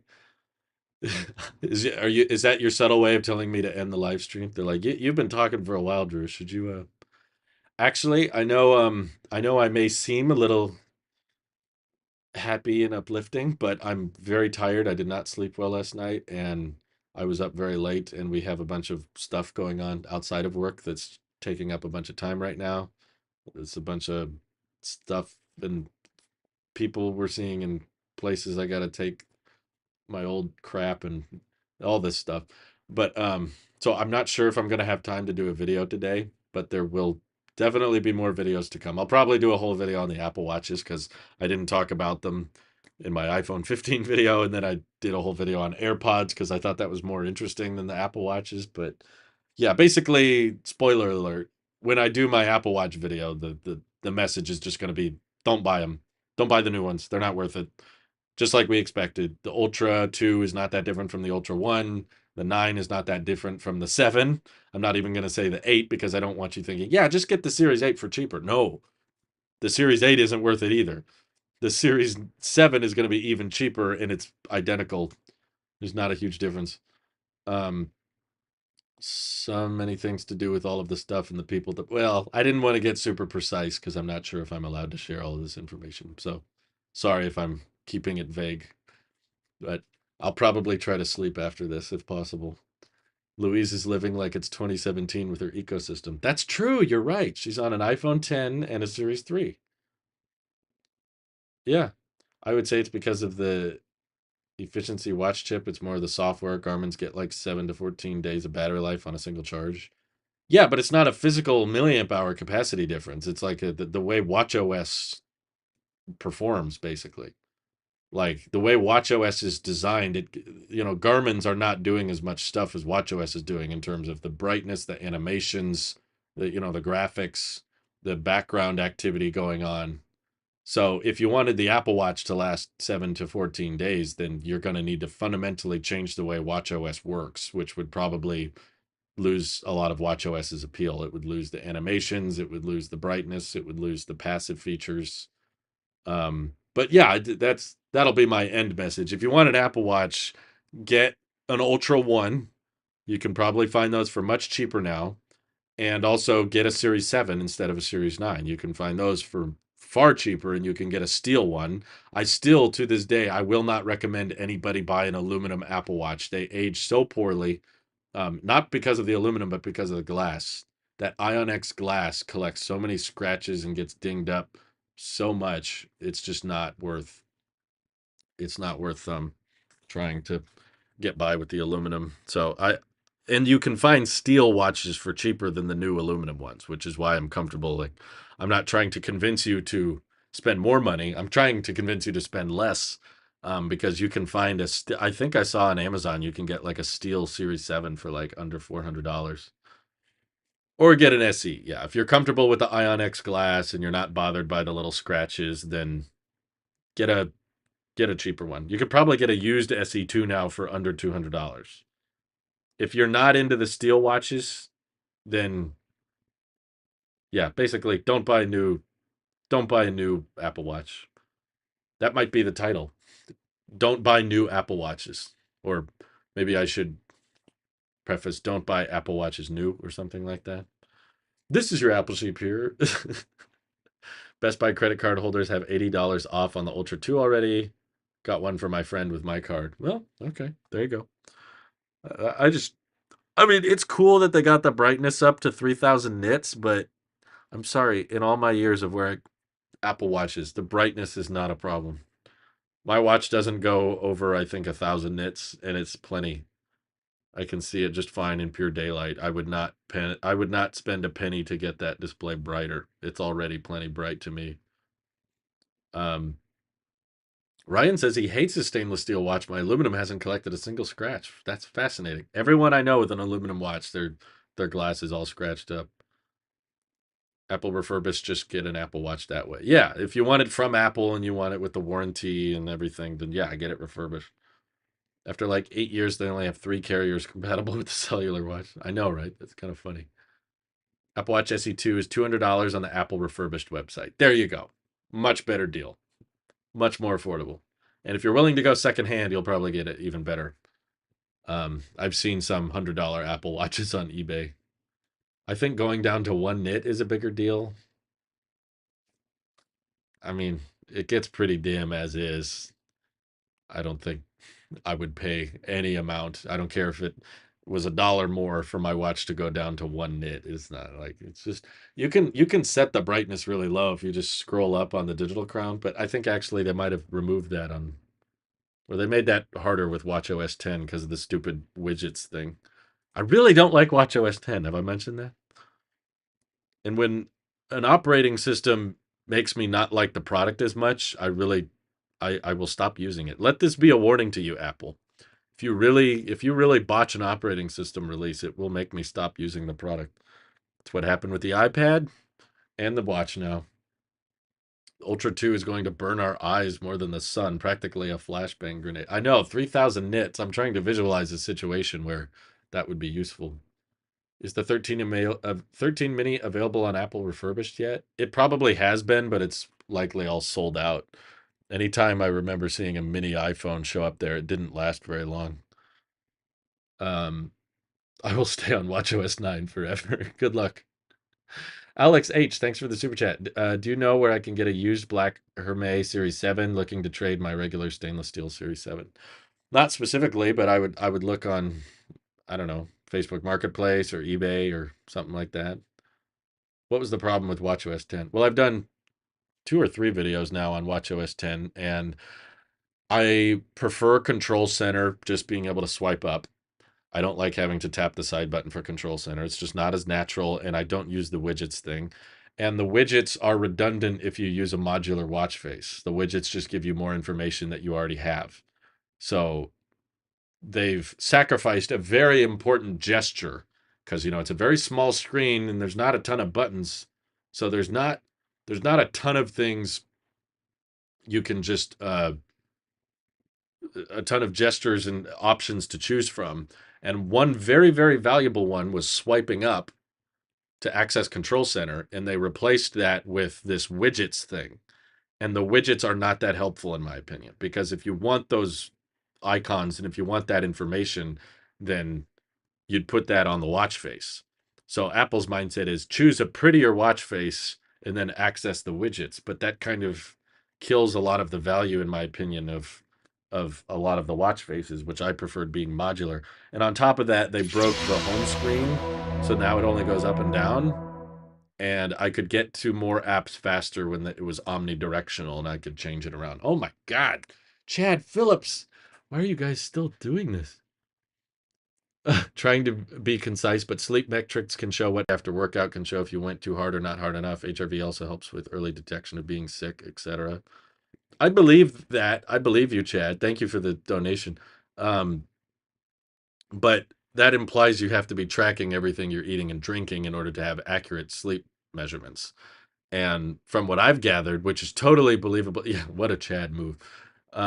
Knowing what to do with the data is the useful part, not the actual data. Correct. I believe that, but I don't believe most people are actually doing much with the data. But the what I've seen perception wise is that if you tell someone they didn't sleep well, they will have a bad day, even if they did sleep well. So, what would actually be best for your mental health is if you told the person, the subject, every night that they slept well. If every morning you just said, you slept great, even if it wasn't true, they would still go on to have a better mood, better attitude, and perform better. Um, and I don't like guilt marketing, which I know that the stories Apple is pushing is true. Like there are definitely people that have benefited from the health tracking that's been done by the Apple Watch, but I don't want to pressure people. I don't like the marketing tactic of saying that you should buy this product, otherwise you're going to die or your health is going to get much, much worse. It's like, I think that you can still do all of those things you're describing. Um, HRV after workout or trying to eat better, trying to drink better, trying to follow good sleeping habits. I don't think you need to buy an Apple Watch to do all those things. It's my same perspective on a gym. I've never paid for a gym membership and I lost 50, 60 pounds just from exercise and dieting. And I didn't have to sign up for Fitness Plus. I didn't have to pay someone. I didn't have to buy some weights or buy some program or anything. I think there's a lot of good free information out there um, explaining how to be healthier, how to take care of yourself. And sure, the Apple Watch can help you manage all of that stuff, but if I'm trying to set an example as to trying to be more minimal and trying to get by with less, I want people to be aware that you can, yeah, there's definitely a lot of placebo effects with the watch. I definitely know that anytime I got a notification or someone else got a notification on their Apple Watch that said your heart rate has suddenly climbed, that doesn't make the situation better. You know, if you're nervous and your heart starts beating and then you get a watch notification that says you have a really high heart rate for no reason, that makes you more anxious. That doesn't calm you down. So I'm trying to prove to people that like you can live a healthy, honest lifestyle without buying an Apple Watch. Um, can you make Tailosive health? I need these free tips in my life. I don't have much to say. That's what I just said is pretty much everything. I mean, I don't think it takes a genius to know that, you know, ice cream, desserts, they're not that good for you. Vegetables, fruits, leaner meats, those are good for you. Exercising every day is probably good for your health. Getting a good night's sleep. These are not mysteries. I don't think these are like crazy, oh, I just didn't know that. I just kept eating fast food and fried food and I don't know. I don't know. I thought that was health. I don't think people are going to McDonald's and Popeyes thinking that this is healthy food. You know, I don't think it's a knowledge problem. It's a self-discipline problem. And sometimes companies, particularly Apple in this case, but also gym memberships and other services, they like to guilt you. They like to try to profit off of that desire to be self-disciplined because they know everybody struggles with that. I want ice cream. I had a bunch of dessert last night too. It was not good. I had too much. I'm not trying to say I'm perfect. I've gained some weight back. So I have my own issues as I'm struggling with, but I'm just trying to send the narrative. Don't believe in the companies telling you that in order to lose weight or be healthier, you need to buy such and such. You need to subscribe to this. The truth is you don't need to pay for some the weight you lose and the health you're in. It all comes down to your choices, your habits, not your purchases. You buying an Apple Watch is not going to make you healthier. You buying um a gym membership or Fitness Plus isn't going to make you healthier. It's what you do that's going to make you a healthier person. And I don't think the companies aren't going to push that narrative. They're just going to say, well, if you really care, you should really make the investment, right? Because if it's important to you, then you'll put money towards it. And they want to be on the receiving end of that. The gym doesn't care if you never show up. You know, they'll charge you indefinitely. Even if you don't show up to the gym for months and months and months, if you still got an active membership, they'll keep billing you. Honestly, they have something to gain from that because then they don't have as many people coming in. They don't have to take care of the sweaty workout equipment. They'd probably be totally fine if nobody showed up and kept paying their memberships. Same thing with Apple Fitness Plus. They'll keep charging you for that even if you never use it. Option Command Media says, hey, Drew, heading to college on Sunday. Hopefully I'm able to pick up my iPhone on time. Ordered successfully for launch day pickup. Nice. Congratulations. I'm happy to hear that. Thank you for the super chat. God of Conquest again said, honestly, I haven't been this hyped for a new iPhone since the 5. I remember how hyped everyone was for the upgrade to the 4-inch screen. Wow. I remember that too. That was my first phone. Not just my first iPhone. My first phone ever was the 5. And that was the first iPhone with Lightning. And now we're on the first phone with Type C. I hope that this one is around to stay. You know, I feel like Apple's the type of company to, if they introduce a new standard, they want to stick with it for a while. So I hope that USB-C lasts us another 10 years because I'm not interested in a portless iPhone, really. I don't think they're going to do much that would make it compelling. I have doubts about the new iPhone 15. Eventually, it's going to have problems. Just letting you know this, Drew. I still like Apple. Oh, does someone not like Apple? We can't allow that in the chat. No, it's fine. No, I don't think it's going to be perfect either. It'll have problems, I'm sure. Um, do you need to still use your Apple Watch that you don't care? Is it a better decision? You just gotta grant it. Just letting. You don't have to say just letting you know. By the way, that goes without saying. Um, I don't need to use it. No, I'm getting by. I haven't worn it in weeks actually, and I haven't really missed it too much. Um, no, the milliamp hour rumored capacities were not true. We just got the real milliamp hour capacities yesterday, and they're almost identical to the 14 series. They're a little bit higher, but it's only by like 10 or 12 milliamp hours, not by like 1,000. Do you think actually they'd be fine if no one turned up to the gym? That'd be great, as long as everybody was paying their memberships. That was my point. If everybody signs up for a gym membership and never shows up, they'd be totally fine with that. They just rake in the money and don't have to maintain anything. How do I sell my Apple Watch? I would try Google for that one. Um, Yeah. Nathan Fitness posted the milliamp hours for the new watches, by the way. Neem said, "Did my super chat go through?" I don't see one. Oh, sorry, I missed it. It was right under Chad's. He said, "So running iOS will make Drew switch to Sun Android." Maybe that's why I didn't brand my channel as the Apple Sheep. I called it Tailosive Tech so that I'd have the option to switch to another company if another company got better. I didn't want to associate Apple into my brand. Although I have definitely done the whole Apple Sheep thing, but sometimes I don't say it. If I'm doing a video that's kind of inherently against Apple in some way, I don't say it. But haven't worn my watch since before May. Feels nice not having my arm vibrate every few minutes. Yeah, it's kind of freeing. I started to get a little freaked out by the tan line, but I'm slowly evening out the skin. Alex Bite, thank you for the super chat. In Eastern Europe, the 15 Pro Max starts at 1,500 euros and goes up to 2,200 euros. You can order at any time because they are available. That's a lot, but you probably get better health care and better public transportation. Not always true about the gym, especially if you have a PT that charges per session. Yeah, the PT would be affected by it, but the overall gym. Option Command Media says, "Please sing a song for 5 seconds." Jeez, you love doing this to me, don't you? Thank you for the super chats. Um, what could I sing? How about Tim Cook's rendition of All Star? Here we go. Somebody once told me the world was gonna roll me. I ate the sharpest tool in the shed.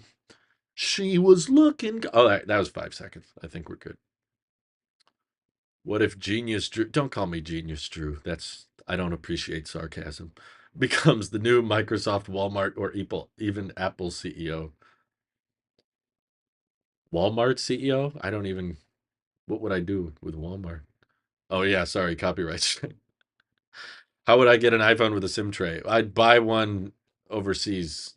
I have family and friends that live in other countries that I'll probably visit at some point next year, and then I will um, buy a used one when I'm there or something like that. Alex Bite says free healthcare, but not better. Interesting. Thank you for the super chat. Ron currency. What is that? I don't even know that one. Um, if Apple removes all plastic, does that mean we are going to lose our Apple stickers? What do you think? I hope so. I hate those things. I have way too many stickers, and I feel like they always look cheap and stupid. Whenever I see Apple stickers on something, I'm like, wow, congratulations, you bought an iPhone. Yeah, I could just drive to Canada. That's true. I don't know anyone there, but I could probably go in and out in a day if I needed to. Um, yeah, I should really get some sleep. Sorry if I missed it earlier. Someone asked, I don't remember if it was a super chat or not, but someone asked earlier how I felt about Apple removing leather. I could not care less, mostly because I don't like the leather accessories, but also I'm not against the use of leather in products. It's like we still have cows. There's still a huge supply chain that is, the beef industry. And if we're, as long as we're harvesting cattle, I hate to tell you, but I'm not vegan. As long as we're harvesting cattle, I think we should make use of every part of the cow as we can. Like if there's a part of the cow that is useful, then we should use it.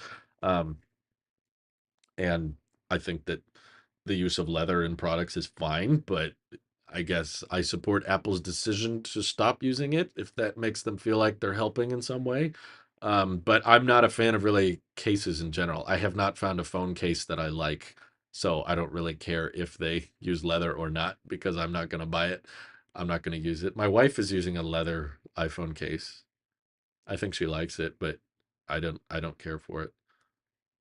I did not get a 15 Pro Max. I got a regular 15 in blue, but it's so light blue it looks white. Um, when I visited Indonesia, I noticed they put the Apple stickers on their cars. Very proud to own their Apple products. I used to do that, but after a while, I was like, this is just kind of corny. I don't know. The sticker just doesn't scream premium to me. It just looks kind of cheap and weird. I used to put it on my old cars, but oh no, Neem clipped my Tim Cook thing. Anyway, you guys are amazing. You're all insanely generous. I don't understand what I did to deserve this much of an amazing fan base.